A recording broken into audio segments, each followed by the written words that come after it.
கர்த்தருக்கு ஸ்தோத்திரம். Praise be to the Lord. கர்த்தருக்கு ஸ்தோத்திரம். நம்முடைய தியானத்திற்காக 91ஆம் சங்கீதம் 14ஆம் 15ஆம் வசனங்களை நாம் படிப்போம். For our meditation, let's read Psalms 91 verse 14 and 15. ನಮ್ಮ ಧ್ಯಾನಕ್ಕಾಗಿ ಕೀರ್ತನೆ 91 14 15 ವಾಕ್ಯಗಳನ್ನು ಓದೋಣ. அவன் என்னிடத்தில் வாஞ்சியாயிருக்கிறபடியால் அவனை விடுவிப்பேன், என் நாமத்தை அவன் அறிந்திருக்கிறபடியால் அவனை உயர்ந்த அடைக்கலத்திலே வைப்பேன். அவன் என்னை நோக்கி கூப்பிடுவான், நான் அவனுக்கு மறு உத்தரவு அருளிச் செய்வேன். ஆபத்திலே நானே அவனோடு இருந்து அவனை தப்புவித்து அவனை கனப்படுத்துவேன். ಅವನು ನನ್ನಲ್ಲಿ ಆಸಕ್ತನಾಗಿರುವುದರಿಂದ ಅವನನ್ನು ರಕ್ಷಿಸುವೆನು, ನನ್ನ ನಾಮವನ್ನು ಅರಿತವನಾಗಿರುವುದರಿಂದ ಅವನನ್ನು ಉದ್ಧರಿಸುವೆನು. ಅವನು ನನಗೆ ಮೊರೆಯಿಡುವಾಗ ಸದುತ್ತರವನ್ನು ದಯಪಾಲಿಸುವೆನು, ಇಕ್ಕಟ್ಟಿನಲ್ಲಿ ಹತ್ತಿರವಿದ್ದು ಅವನನ್ನು ತಪ್ಪಿಸಿ ಘನಪಡಿಸುವೆನು. Because he has set his love upon me, therefore will I deliver him. I will set him on high because he hath known my name. He shall call upon me and I will answer him. I will be with him in trouble. I will deliver him and honor him. கர்த்தருக்கு ஸ்தோத்திரம். Praise be to the Lord. கர்த்தருக்கு ஸ்தோத்திரம். இந்த மாதத்தில் வாக்குத்தத்த வசனங்களாக கர்த்தர் இந்த வசனங்களை நமக்கு தந்திருக்கிறார். This month the Lord has given this as a word of promise to us. ಈ ತಿಂಗಳಲ್ಲಿ ವಾಗ್ದಾನ ವಾಕ್ಯಗಳಾಗಿ ಕರ್ತನು ಇದು ನಮಗೆ ಕೊಟ್ಟಿದ್ದಾನೆ. சில நிபந்தனைகளின் பேரில் கர்த்தர் நமக்கு சில வாக்குத்தத்தங்களை இங்கே கொடுக்கிறார். Based on few conditions, the Lord gives us these promises. ಕೆಲವು ನಿಬಂಧನೆಗೆ ಅನುಸಾರವಾಗಿ ಕೆಲವು ವಾಗ್ದಾನಗಳನ್ನು ದೇವರು ನಮಗೆ ಕೊಡುತ್ತಾನೆ. அவர் நம்மை விடுவிப்பேன் என்று வாக்கு பண்ணியிருக்கிறார். He has promised saying that I will deliver them.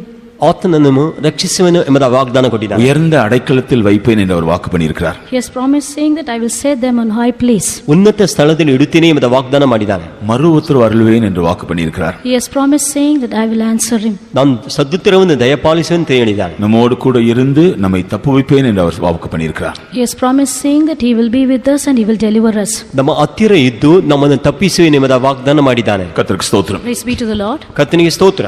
கர்த்தர் இந்த நாட்டில் நமக்கு தந்திருக்கிற வாக்குத்தத்தங்களை நிறைவேற்றும்படி நம்முடைய ஜீவியத்தில் சில காரியங்களை எதிர்பார்க்கிறார். These days, for the Lord to fulfill his promise in us, he expects few things from us.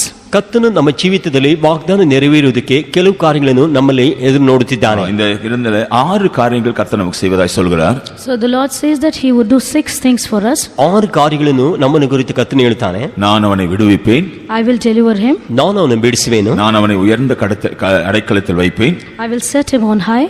ನಾನು ಉನ್ನತ ಸ್ಥಳದಲ್ಲಿ ಇಡುವೆನು. நான் அவனுக்கு உத்தரவு அருளுவேன். I will answer him. ನಾನು ಅವನ ಸದುತ್ತರವನ್ನು நான் ದಯಪಾಲಿಸುವೆನು. அவனோடு கூட இருப்பேன். I will be with him. ನಾನು ಅವನೊಂದಿಗೆ ಇರುವೆನು. ஆபத்து காலத்தில் அவனோடு கூட இருந்து அவனை விடுதலையாக்குவேன். I will be with him in trouble and I will deliver him. ಇಕ್ಕಟ್ಟು ಕಾಲಿನ ಹತ್ತಿರವಿದ್ದು ಆತನನ್ನು நான் அவனை ತಪ್ಪಿಸುವೆನು. கனம் பண்ணுவேன். I will honor him. ನಾನು ಅವನನ್ನು ಘನಪಡಿಸುವೆನು. கர்த்தருக்கு ஸ்தோத்திரம். Praise be to the Lord. ಕರ್ತನಿಗೆ ಸ್ತೋತ್ರ. கர்த்தர் நமக்கு 6 காரியங்களை வாக்கு பண்ணுகிறார். நம்முடைய ஜீவியத்தில் 3 காரியங்களை தான் அவர் எதிர்பார்க்கிறார். The Lord does 6 things in our lives, but he expects 3 things from our lives.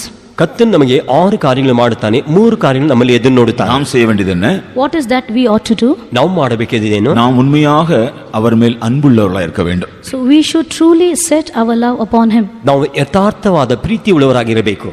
நாம் உண்மையாக அவருடைய நாமத்தை அறிந்தவர்களாக நடக்க வேண்டும். So we should walk truly knowing his name. ನಾವು ನಂಬಿಗಸ್ತರಾಗಿ ಆತನ ನಾಮವನ್ನು ತಿಳಿದವರಾಗಿ நாம் அவரை நோக்கி கூப்பிடுகிறவர்களாக இருக்க வேண்டும். We should be people who call upon him. ನಾವು ಆತನ ನೋಡಿ ಮೊರೆ ಇಡುವವರಾಗಿರಬೇಕು. கர்த்தருக்கு ஸ்தோத்திரம். Praise be to the Lord. கர்த்தனிಗೆ ಸ್ತೋತ್ರ. நம்முடைய ஜீவியத்தில் தேவன் எதிர்பார்க்கிற காரியங்களை நாம் செய்தால் தேவன் நமக்கு 2 மடங்காக நமக்கு பதில் அளிக்கிறதை இந்த வசனங்களிலிருந்து நாம் பார்க்கிறோம். If we would do things that the Lord expects from us, from this verse we can see the Lord blessing us in 2-fold manner. ಕರ್ತನ ನಮ್ಮ ಜೀವಿತದಲ್ಲಿ ಎದುರು ನೋಡುವಂತ ಕಾರ್ಯಗಳನ್ನು ನಾವು ಮಾಡುವಾಗ 2ರಷ್ಟು ಆಶೀರ್ವಾದವನ್ನು ಕೊಡುವುದಾಗಿ ಈ ವಾಕ್ಯದಿಂದ ನಾವು ಗಮನಿಸಬಹುದು. அதனால தேவன் நம்முடைய ஜீவியத்தில் எதிர்பார்க்கிறது கொஞ்சம் தான்.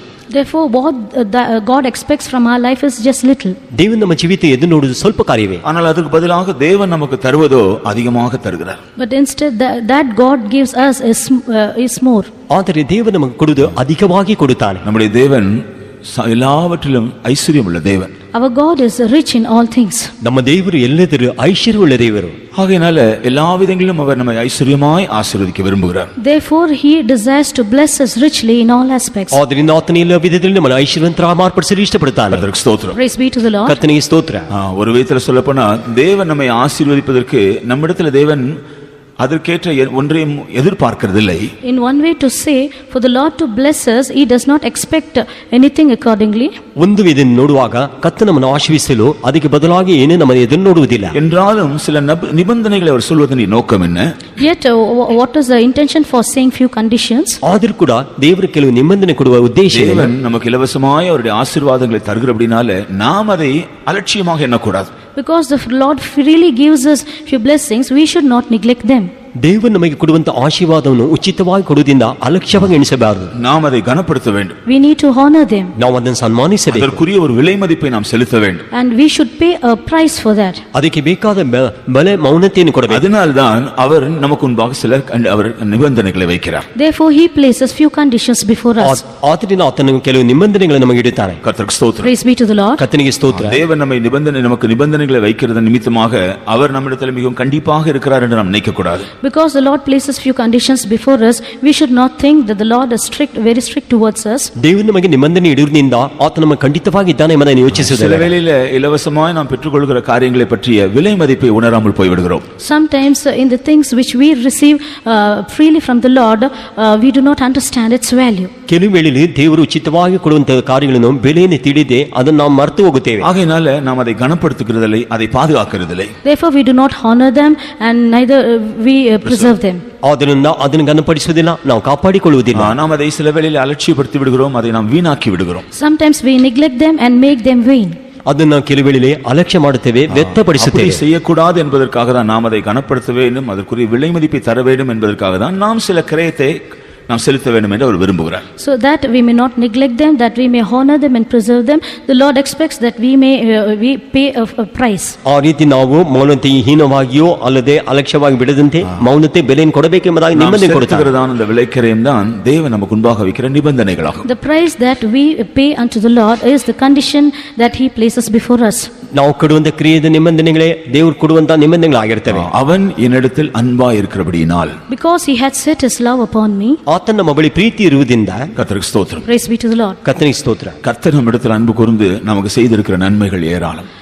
The Lord has loved us and the goodnesses that he has done to us is in abundance. ದೇವ ನಿಮ್ಮನ್ನು ಪ್ರೀತಿಸಿ ಆತನು ಮಾಡಿದಂತ ಮೇಲುಗಳು ಹೆಚ್ಚಾಗಿದೆ. அவர் நம்மை அன்பு கூர்ந்து நம்முடைய பாவங்களை மன்னித்தார். He has loved us and he has forgiven our sins. ಆತನು ನಮ್ಮನ್ನು ಪ್ರೀತಿಸಿ ನಮ್ಮ ಪಾಪಗಳನ್ನು ಕ್ಷಮಿಸಿದ. அவருடைய இரத்தத்தினால் நம்மை கழுவினார். He has washed us by his blood. ಆತನ ರಕ್ತದಿಂದ ನಮ್ಮ ತೊಳೆದಿದ್ದಾನೆ. தேவனுக்கு முன்பாக நம்மை ராஜாக்களும் ஆசாரியர்களும் ஆக்கினார். He has made us kings and priests before him. ದೇವರ ಮುಂದೆ ರಾಜರು ಯಾಜಕರಾಗಿ ಮಾರ್ಪಡಿಸಿದ. அவர் நம்மிடத்தில் அன்பு கூர்ந்து தம்மை தாமே நமக்காக ஒப்புக் கொடுத்தார். He loved us and gave himself for us. ದೇವ ನಮ್ಮನ್ನು ಪ್ರೀತಿಸಿ ತನ್ನನ್ನು ತಾನೇ ನಮಗೆ ಒಪ್ಪಿಸಿಕೊಟ್ಟಿದ್ದಾನೆ. நம்மிடத்தில் அன்பு கூர்ந்து நாம் கொஞ்சமானவர்களாய் இருந்தாலும் அவருக்குரியவர்களாய் நம்மை தெரிந்து கொண்டார். He loved us and although we are few, he has chosen as his people. ಕತ್ತ ನಮ್ಮನ್ನು ಪ್ರೀತಿಸಿ ನಾವು ಸ್ವಲ್ಪ ಮಂದಿ ಆದರೂ ಆತನವರಾಗಿ ಆರಿಸಿಕೊಂಡಿದ್ದಾನೆ. தேவன் நம்மிடத்தில் அன்பு கூர்ந்தபடினால் நாம் பெற்றுக்கொள்கிற நன்மைகளை நாம் வேதத்தில் ஏராளமாய் படிக்கலாம். In this way, because the Lord loves us, we can read many blessings that we receive from the scripture. ದೇವ ನಮ್ಮನ್ನು ಪ್ರೀತಿಸಿ ನಿಮಿತ್ತವಾಗಿ ನಾವು ಎಂದುಕೊಳ್ಳುವಂತ ಮೇಲುಗಳು ಎರಡವಾಗಿ ಸತ್ಯವೇದದಲ್ಲಿ ಓದಬಹುದು. நாம் தேவனிடத்தில் அன்பு கூறுகிறோமா?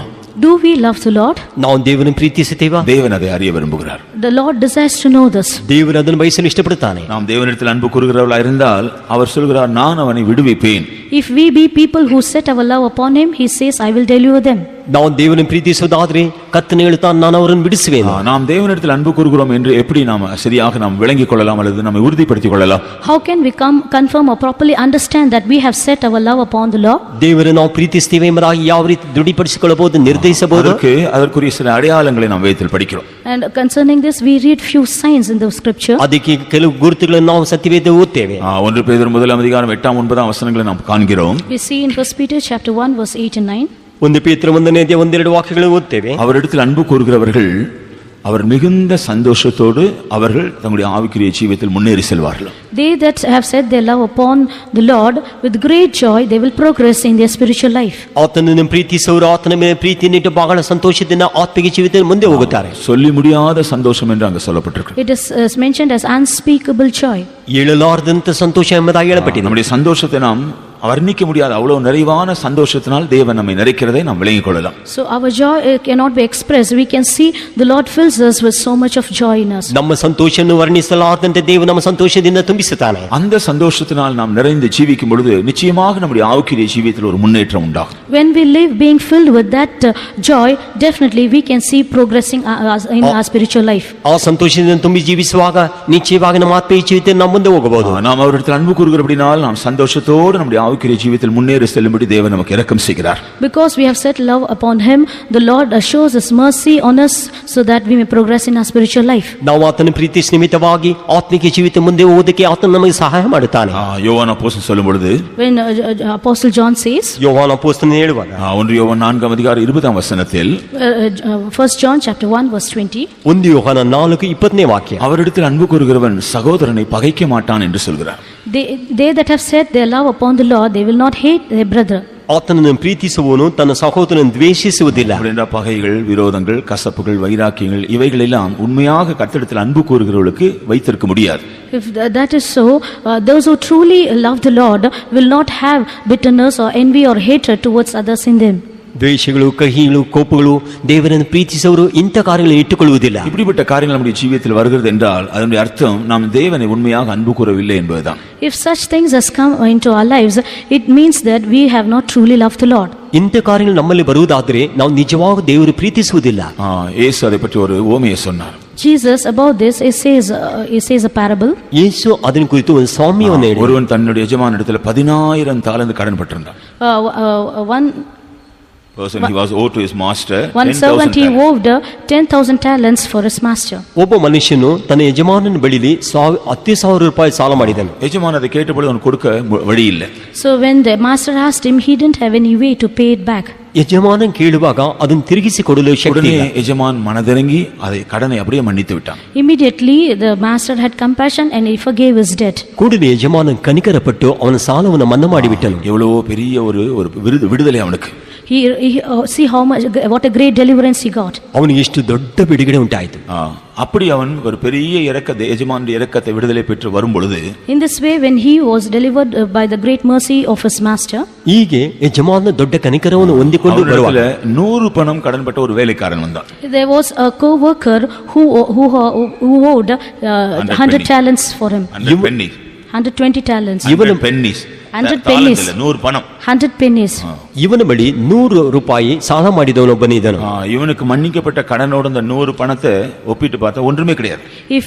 If he would compare the debt he was forgiven with this 100 penny, that is nothing. ಇವನಿಗೆ ಕ್ಷಮಿಸಲ್ಪಟ್ಟಂತ ಸಾಲದಲ್ಲಿ ಇದನ್ನು ಹೋಲಿಸಿ ನೋಡಿದ್ರೆ ಏನೂ ಇಲ್ಲ. இவன் என்ன செய்தான்? What did he do? ಇವನು ಏನು ಮಾಡಿದನು? தொண்டையை பிடித்து நெரித்து அதை கொடுன்னு சொல்றான். He caught his throat and he said, pay it back. ಕತ್ತಿಗೆ ನೀವು ಇಸಿಗೆ ಅವನನ್ನು ಕೊಡು ಎಂಬುದಾಗಿ ಹೇಳಿದನು. இவனை போலவே அவனுடைய வேலைக்காரன், இவன் எஜமானிடத்தில் கேட்டது போல அவனுடைய அந்த வேலைக்காரனும் என் பொறுமையாயிரும் கொடுக்கிறேன் என்று அவனிடத்தில் வேண்டிக் கொண்டான். As how this servant pleaded with his master, his co-worker also pleaded with him that I will pay it back, be patient. ಇವನ ಯಜಮಾನನ ಬಳಿ ಬೇಡಿಕೊಂಡ ಹಾಗೆ ಸ್ವಲ್ಪ ತಾಳಿಕೋ ನಾನು ಕೊಡುತ್ತೇನೆ ಎಂಬುದಾಗಿ ಕೇಳಿಕೊಂಡನು. நான் மன்னிக்காமல் அவனை தண்டிக்கிறான். But he did not forgive him but punished him. ಆದರೆ ಅವನು ಕ್ಷಮಿಸದೆ ಅವನನ್ನು ದಂಡಿಸಿದ. இவனை மன்னித்த எஜமான் அதை கேள்விப்பட்டான். So the master who forgave him heard about this. ಇದನ್ನು ಕ್ಷಮಿಸಿದ ಯಜಮಾನ ಕೇಳಿದನು ಇದನ್ನು. அவனை அழைத்து அவனிடத்தில் சொன்னான். So he was called to him. He called him and told him, நான் உனக்கு ஒரு பெரிய கடனை மன்னித்தேனே, அதே போல ஒரு சிறிய கடனை மன்னிக்க வேண்டாமா? I have forgiven you a great debt, can you not forgive him a small debt? ನಾನು ನಿನಗೆ ದೊಡ್ಡ ಸಾಲವನ್ನು ಕ್ಷಮಿಸಿದ್ದೇನೆ, ಈ ಚಿಕ್ಕ ಸಾಲವನ್ನು ಕ್ಷಮಿಸಬಾರದು? மன்னிக்கக்கூடிய ஒரு மனசு உனக்கு இல்லை, ஆகையால் நீ கொஞ்சம் பாடம் படிக்க வேண்டும் என்று சொல்லி உபாதிக்கிறவன் இடத்தில் ஒப்பு கொடுத்தான். Therefore he said you should learn to forgive. Therefore he gave him over to the tormentors. ಕ್ಷಮಿಸಲಾರದೆ ನಿಮಿತ್ತವಾಗಿ ಇವನು ಪಾಠ ಕಲಿಯಲಿಲ್ಲ ಎಂಬುದಾಗಿ ಪೀಡಿಸುವರ ಕೈ ಕೊಟ್ಟನು. இதை சொல்லிவிட்டு இயேசு சொன்னதை போல நீங்களும் மற்றவருடைய தப்பிதங்களை மன்னிக்காவிட்டால் என் பரமபிதா உங்களுக்கு மன்னிக்க மாட்டார். Like therefore Jesus says, likewise if you would not forgive the faults of others, your faults my Father also will not forgive your faults. ನೀವು ಒಬ್ಬರ ತಪ್ಪನ್ನು ಕ್ಷಮಿಸದೆ ಹೋದರೆ ಪರಲೋಕದಲ್ಲಿರುವ ತಂದೆ ನಿಮ್ಮ ಪಾಪಗಳನ್ನು ಕ್ಷಮಿಸುವುದಿಲ್ಲ. நம்முடைய ஜீவியத்தில் நாம் பார்க்கும் பொழுது தேவன் நமக்கு எவ்வளவு அக்கிரமங்கள், அநியாயங்கள், பாவங்களை மன்னிக்கிறார். When we look into our life, the Lord forgives so many of our sins and transgressions and iniquities. ನಮ್ಮ ಜೀವಿತ ನೋಡುವಾಗ ಎಷ್ಟು ಅಧರ್ಮಗಳನ್ನು, ಪಾಪಗಳನ್ನು ದೇವರು ನಮಗೆ ಕ್ಷಮಿಸುತ್ತಾನೆ. அடிக்கடி நான் இந்த நாட்டில் நினைக்கக்கூடிய ஒரு விஷயம் உண்டு. There is a matter which we ought to often think. ಈ ದಿನಗಳಲ್ಲಿ ನಾನು ಹೆಚ್ಚಾಗಿ ನೆನೆಸುವಂತ ಕಾರ್ಯ ಉಂಟು. தேவன் நமக்கு மன்னிக்கிறது மாத்திரமல்ல, மன்னித்ததை மறந்து விடுகிறார். The Lord not only forgives us but he forgets that which he has forgiven. ದೇವರು ನಮ್ಮನ್ನು ಕ್ಷಮಿಸಿದ ಮಾತ್ರವಲ್ಲ, ಅದನ್ನು ಮರೆತು ಬಿಡುತ್ತಾನೆ. ஆனா நாம் என்ன செய்கிறோம்? But what do we do? ಅದೇ ನಾವೇನು ಮಾಡುತ್ತೇವೆ? ஒரு கூட்டத்தாருக்கு மன்னிக்கிறதுக்கே முதலாவது மனசு இல்ல. One group, first of all, they do not have mind to forgive. ಒಂದು ಗುಂಪಿನವರಿಗೆ ಕ್ಷಮಿಸುವುದಕ್ಕೆ ಮನಸ್ಸೇ ಇರುವುದಿಲ್ಲ. ஒரு கூட்டத்தார் மன்னித்தோம் என்று சொன்னாலும் மறக்க முடியாது. The other group, although they say they have forgiven, they are not able to forget. ಇನ್ನೊಂದು ಗುಂಪಿನವರು ಕ್ಷಮಿಸುತ್ತೇನೆ ಅಂತ ಹೇಳುತ್ತಾರೆ, ಆದರೆ ಮರೆಯುವುದಿಲ್ಲ. எந்த காரியத்தை மன்னித்தோமோ அந்த காரியத்தோடு சம்பந்தப்பட்ட மன்னிக்கப்பட்ட அந்த ஆளை பார்க்கும்போது உடனே அதுதான் நமக்கு ஞாபகம் வரும். So whatever thing is forgiven, when you look at a person who is related to this thing which has been forgiven, you cannot forget that. ಯಾವ ಕಾರ್ಯವನ್ನು ಕ್ಷಮಿಸಿದ್ದೇವೋ ಆ ವ್ಯಕ್ತಿಯನ್ನು ನೋಡಿದ ಕೂಡಲೇ ಆ ಕಾರ್ಯವು ನೆನಪಿಗೆ ಬರುತ್ತದೆ. செய்த காரியம் தான் ஞாபகம் வரும். So whatever they have done, that comes to her memory. ಅವರು ಮಾಡಿದಂತ ಕಾರ್ಯವೇ ನಮ್ಮ ನೆನಪಿಗೆ ಬರುತ್ತದೆ. நமக்குள்ள ஒரு வெறுப்பு அல்லது ஒரு கசப்பு உண்டாகும். Immediately there's a bitterness in us or a hatred. ಕೂಡಲೇ ನಮ್ಮ ಹೃದಯದಲ್ಲಿ ಒಂದು ದ್ವೇಷವು ಕಹಿ ಉಂಟಾಗುತ್ತದೆ. அதுக்கு காரணம் என்னவா? What is the reason for this? ಅದಕ್ಕೆ ಕಾರಣವೇನೆಂದರೆ உண்மையாய் தேவனிடத்தில் அன்பு கூறுகிற ஒரு அனுபவம் நம்முடைய ஜீவிதத்தில் இல்ல. So the experience of truly loving the Lord is not found in us. ನಿಜವಾಗಿ ದೇವರು ಪ್ರೀತಿಸುವಂತ ಅನುಭವ ನಮ್ಮಲ್ಲಿಲ್ಲ. கர்த்தருக்கு ஸ்தோத்திரம். Praise be to the Lord. ಕರ್ತನಿಗೆ ಸ್ತೋತ್ರ. ஆனா இங்க அப்போஸ்தலர் சொல்றார், உண்மையாய் நாம் தேவனிடத்தில் அன்பு கூர்ந்தால் நாம் சகோதரனை பகைக்க மாட்டோம், சகோதரனை நாம் நேசிப்போம், மன்னிப்போம், நாம் தாங்குகிறவர்களாய் இருப்போம். But here the apostle says, if we truly love our the Lord, we will really love our brother, we will not hate him, we will sustain him, and we will not have bitterness towards him. ಇಲ್ಲಿ ಅಪೊಸ್ತಲನು ಹೇಳುತ್ತಾನೆ, ನಿಜವಾಗಿ ಸಹೋದರನ ಪ್ರೀತಿಸುವುದಾದರೆ ಅವನನ್ನು ದ್ವೇಷಿಸುವುದಿಲ್ಲ, ಹಾಗೆ ಮಾಡುವುದಿಲ್ಲ, ಅವರನ್ನು ಪ್ರೀತಿಸುತ್ತೇವೆ. கர்த்தருக்கு ஸ்தோத்திரம். Praise be to the Lord. ಕರ್ತನಿಗೆ ಸ್ತೋತ್ರ. இந்த நாட்ல நாம் அதை பயிற்சி செய்ய கற்றுக்கொள்வோமாக. These days let us learn to practice this. ಈ ದಿನಗಳಲ್ಲಿ ನಾವು ಅಭ್ಯಾಸ ಮಾಡಿ ಕಲಿತುಕೊಳ್ಳೋಣ. பரிசுத்த பவுல் சொல்லும் பொழுது, When Saint Paul says, ಸಂತ ಪೌಲನು ಹೇಳುವಾಗ 2 கொரிந்தியர் 5ஆம் அதிகாரம் 14-15 வசனங்களில் சொல்லுகிறார், in 2 Corinthians chapter 5 verse 14 and 15 he says, 2 ಕೊರಿಂಥ 5 14 15 ವಾಕ್ಯಗಳು ಓದು. நாம் உண்மையாய் அவரிடத்தில் அன்பு கூறுகிறவர்களாய் இருந்தால், if we be people who truly love him, ನಾವು ನಿಜವಾಗಿ ಆತನ ಪ್ರೀತಿಸುವುದಾಗಿದ್ದರೆ நாம் நமக்காக பிழைக்கிறவர்களாய் இருக்க மாட்டோமா?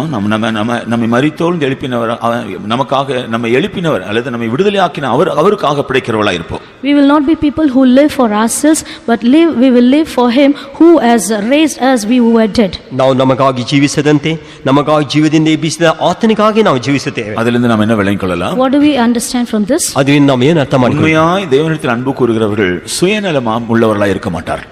They that truly love the Lord, they will not be selfish. they will not be selfish. ನಿಜವಾಗಿ ದೇವರನ್ನು ಪ್ರೀತಿಸುವರು ಅವರು ಸ್ವಾರ್ಥ ಚಿತ್ತರಾಗಿರುವುದಿಲ್ಲ. அவருடைய ஜீவியத்தினுடைய குறிக்கோள் எதை செய்தாலும் நான் கர்த்தருக்காக செய்ய வேண்டும் என்ற நோக்கமாக இருக்கும். The aim of their life is, whatever I do, I should do it for the Lord. ಅವರ ಜೀವಿತದಲ್ಲಿ ಯಾವುದೇ ಮಾಡಿದ್ರು ಕರ್ತನಿಗಾಗಿ ಮಾಡುತ್ತೇವೆ ಎಂಬ ಗುರಿ ಉಳ್ಳವರಾಗಿರುತ್ತಾರೆ. அவர் என்னை மரித்த நிலைமையிலிருந்து உயிர்ப்பித்தார்.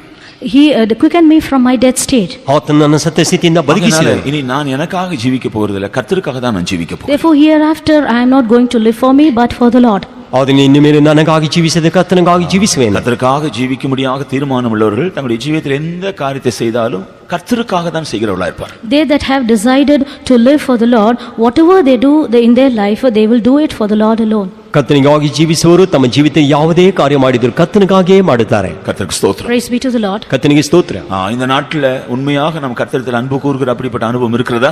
These days do we have an experience of truly loving the Lord? ಈ ದಿನಗಳಲ್ಲಿ ನಾವು ನಿಜವಾಗಿ ಕರ್ತನ ಪ್ರೀತಿಸುವಂತ ಅನುಭವ ನಮ್ಮಲ್ಲಿ ಇದೆಯೋ? இந்த உலகத்தில் ஜீவிக்கிறோம், யாருக்காக ஜீவித்துக் கொண்டிருக்கிறோம்? We live in this world, but for whom are we living?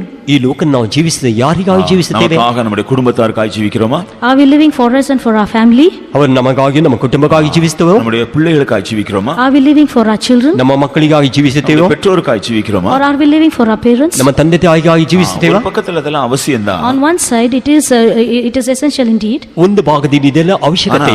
கர்த்தருக்காக நாம் ஜீவிக்கிற ஒரு இன்டென்ஷன் நம்முடைய ஜீவிதத்தில் இல்லாவிட்டா, But if we do not have an intention to live for the Lord, ಕರ್ತನಿಗಾಗಿ ಜೀವಿಸುವಂತ ಬಯಕೆ ನಮ್ಮಲ್ಲಿ ಇಲ್ಲದೆ ಹೋದರೆ, மற்றவர்களுக்காக நாம் ஜீவிக்க பிரயாசப்பட்டாலும் அது பிரயோஜனம் இல்லாமல் போய்விடும். although we make an effort to live for others, that will not be profitable. ಬೇರೆಯವರಿಗಾಗಿ ಜೀವಿಸಿದ್ರು ಅದು ಪ್ರಯೋಜನಕರವಿಲ್ಲದೆ ಹೋಗುತ್ತದೆ. இங்க அப்போஸ்தலன் சொல்லுகிறார், Here the apostle says, ಇಲ್ಲಿ ಅಪೊಸ್ತಲನು அவரிடத்தில் ಹೇಳುತ್ತಾನೆ, அன்பு கூறுகிறவர்கள் அவருக்காக பிழைத்திருக்க வேண்டும். they that love him shall live for him. ಆತನಿಗಾಗಿ ಜೀವಿಸುವರು ಆತನಿಗಾಗಿ ಬದುಕಿರಬೇಕು. அதுதான் உண்மையா கர்த்தரிடத்தில் அன்பு கூறுகிற அனுபவம். That is an experience of truly loving the Lord. ಇದೇ ನಿಜವಾಗಿ ದೇವರು ಪ್ರೀತಿಸುವಂತ ಅನುಭವ. இயேசு சொல்லுகிற ஒரு காரியத்தை கவனிக்கிறோம். We consider a thing which Jesus says. ಯೇಸು ಹೇಳುವಂತ ಒಂದು ಕಾರ್ಯವನ್ನು ಗಮನಿಸಿ. யோவான் சுவிசேஷம் 14ஆம் அதிகாரம் 23ஆம் வசனத்தில், John chapter 14 verse 23. ಯೋವಾನ್ ಸುವಾರ್ತೆ 14:23 ஒருவன் என்னிடத்தில் அன்பாயிருந்தால் அவன் என் வசனத்தை கைக்கொள்வான். If a man love me, he will keep my words. ಒಬ್ಬನನ್ನು ಪ್ರೀತಿಸುವುದಾದ್ರೆ ನನ್ನ ವಾಕ್ಯವನ್ನು ಕೈಕೊಳ್ಳಿ. கர்த்தரிடத்தில் அன்பு கூறுகிறோம் என்று சொன்னா கர்த்தருடைய வசனத்தை அல்லது சத்தியத்தை கைக்கொள்கிறவர்கள் தான் உண்மையா அவரிடத்தில் அன்பு கூறுகிறவர்கள். If we would say that we truly love the Lord, we will be people who keep his truth and his words. ನಿಜವಾಗಲೂ ಕರ್ತನ ಪ್ರೀತಿಸುವುದಾದ್ರೆ ಆತನ ಸತ್ಯವನ್ನು ಆತನ ಮಾತನ್ನು ಕೈಗೊಳ್ಳುತ್ತಾರೆ. கடைசி நாட்களில் தேவனுடைய ஜனங்கள் சத்தியத்தை விட்டு விலகி போவார்கள் என்று சொல்லியிருக்கிறது. It is said in the last days people of God would depart away from the truth. ಕಡೆ ದಿನಗಳಲ್ಲಿ ದೇವ ಜನರು ಸತ್ಯವನ್ನು ಬಿಟ್ಟು ಅಗಲಿ ಹೋಗುತ್ತಾರೆ ಅಂತ ಹೇಳಲ್ಪಟ್ಟಿದೆ. காரணம், உண்மையா தேவனிடத்தில் அன்பு கூற முடியாதபடி அவருடைய அன்பு தணிந்து போகிறது. The reason is they are not able to truly love the Lord. Their love is waxen cold. ಕಾರಣ ಏನಂದ್ರೆ ಅವ್ರು ನಿಜವಾಗಿ ದೇವರು ಪ್ರೀತಿಸಿದಂತೆ ಅವ್ರ ಪ್ರೀತಿ ತಣ್ಣಗಾಗುತ್ತದೆ. சத்தியத்துக்கு விரோதமான போராட்டங்கள் சோதனைகள் வரும்பொழுது கூடாதபடி சத்தியத்தை மறுதலித்து விடுகிறார். So when conflicts against and problems against the truth comes, they are not able to stand for the truth, but they deny the truth. ಸತ್ಯಕ್ಕೆ ವಿರೋಧವಾಗಿ ಹೋರಾಟಗಳು ಶೋಧನೆಗಳು ಬರುವಾಗ ಸತ್ಯಕ್ಕೆ ನಿಲ್ಲಲಾರದೆ ಹಿಂಜರಿದು ಹೋಗುತ್ತಾರೆ. அதன் மூலமாக உண்மையாய் தேவனிடத்தில் அன்பு கூற முடியவில்லை என்கிறதை அவர்கள் வெளிப்படுத்துகிறார். So through that they manifest themselves saying that they are not able to truly love the Lord. ಅದರ ಮೂಲಕವಾಗಿ ನಿಜವಾಗಿ ದೇವರನ್ನು ಪ್ರೀತಿಸಲಿಲ್ಲ ಅಂತ ತಿಳಿದುಕೊಳ್ಳುತ್ತಾರೆ. நாம் உண்மையாய் தேவனிடத்தில் அன்பு கூறுகிறோம் என்று சொன்னா எல்லா சூழ்நிலைகளிலும் கர்த்தர் நமக்கு தந்த சத்தியத்தில் ஜீவிக்கிற அனுபவம் தான். So when we say we truly love the Lord, we will have at all circumstances we'll have an experience to stand firmly for the truth. ನಾವು ಕರ್ತನನ್ನು ಪ್ರೀತಿಸುವುದಾದ್ರೆ ಎಲ್ಲಾ ಸಂದರ್ಭದಲ್ಲಿ ನಾವು ಸತ್ಯಕ್ಕಾಗಿ ಜೀವಿಸುವುದು. பரிசுத்த பவுல் சொல்றார், Saint Paul says, ಸಂತ ಪೌಲನು ಹೇಳುತ್ತಾರೆ, நான் கிறிஸ்துவோடு கூட சிலுவையில் அறையப்பட்டிருக்கிறேன். I am crucified with Christ on the cross. ನಾನು ಕ್ರಿಸ್ತನೊಂದಿಗೆ ಶಿಲುಬೆಯಲ್ಲಿ ಜಡಿಯಲ್ಪಟ್ಟಿದ್ದೇನೆ. ஆனாலும் பிழைத்திருக்கிறேன். Yet I live.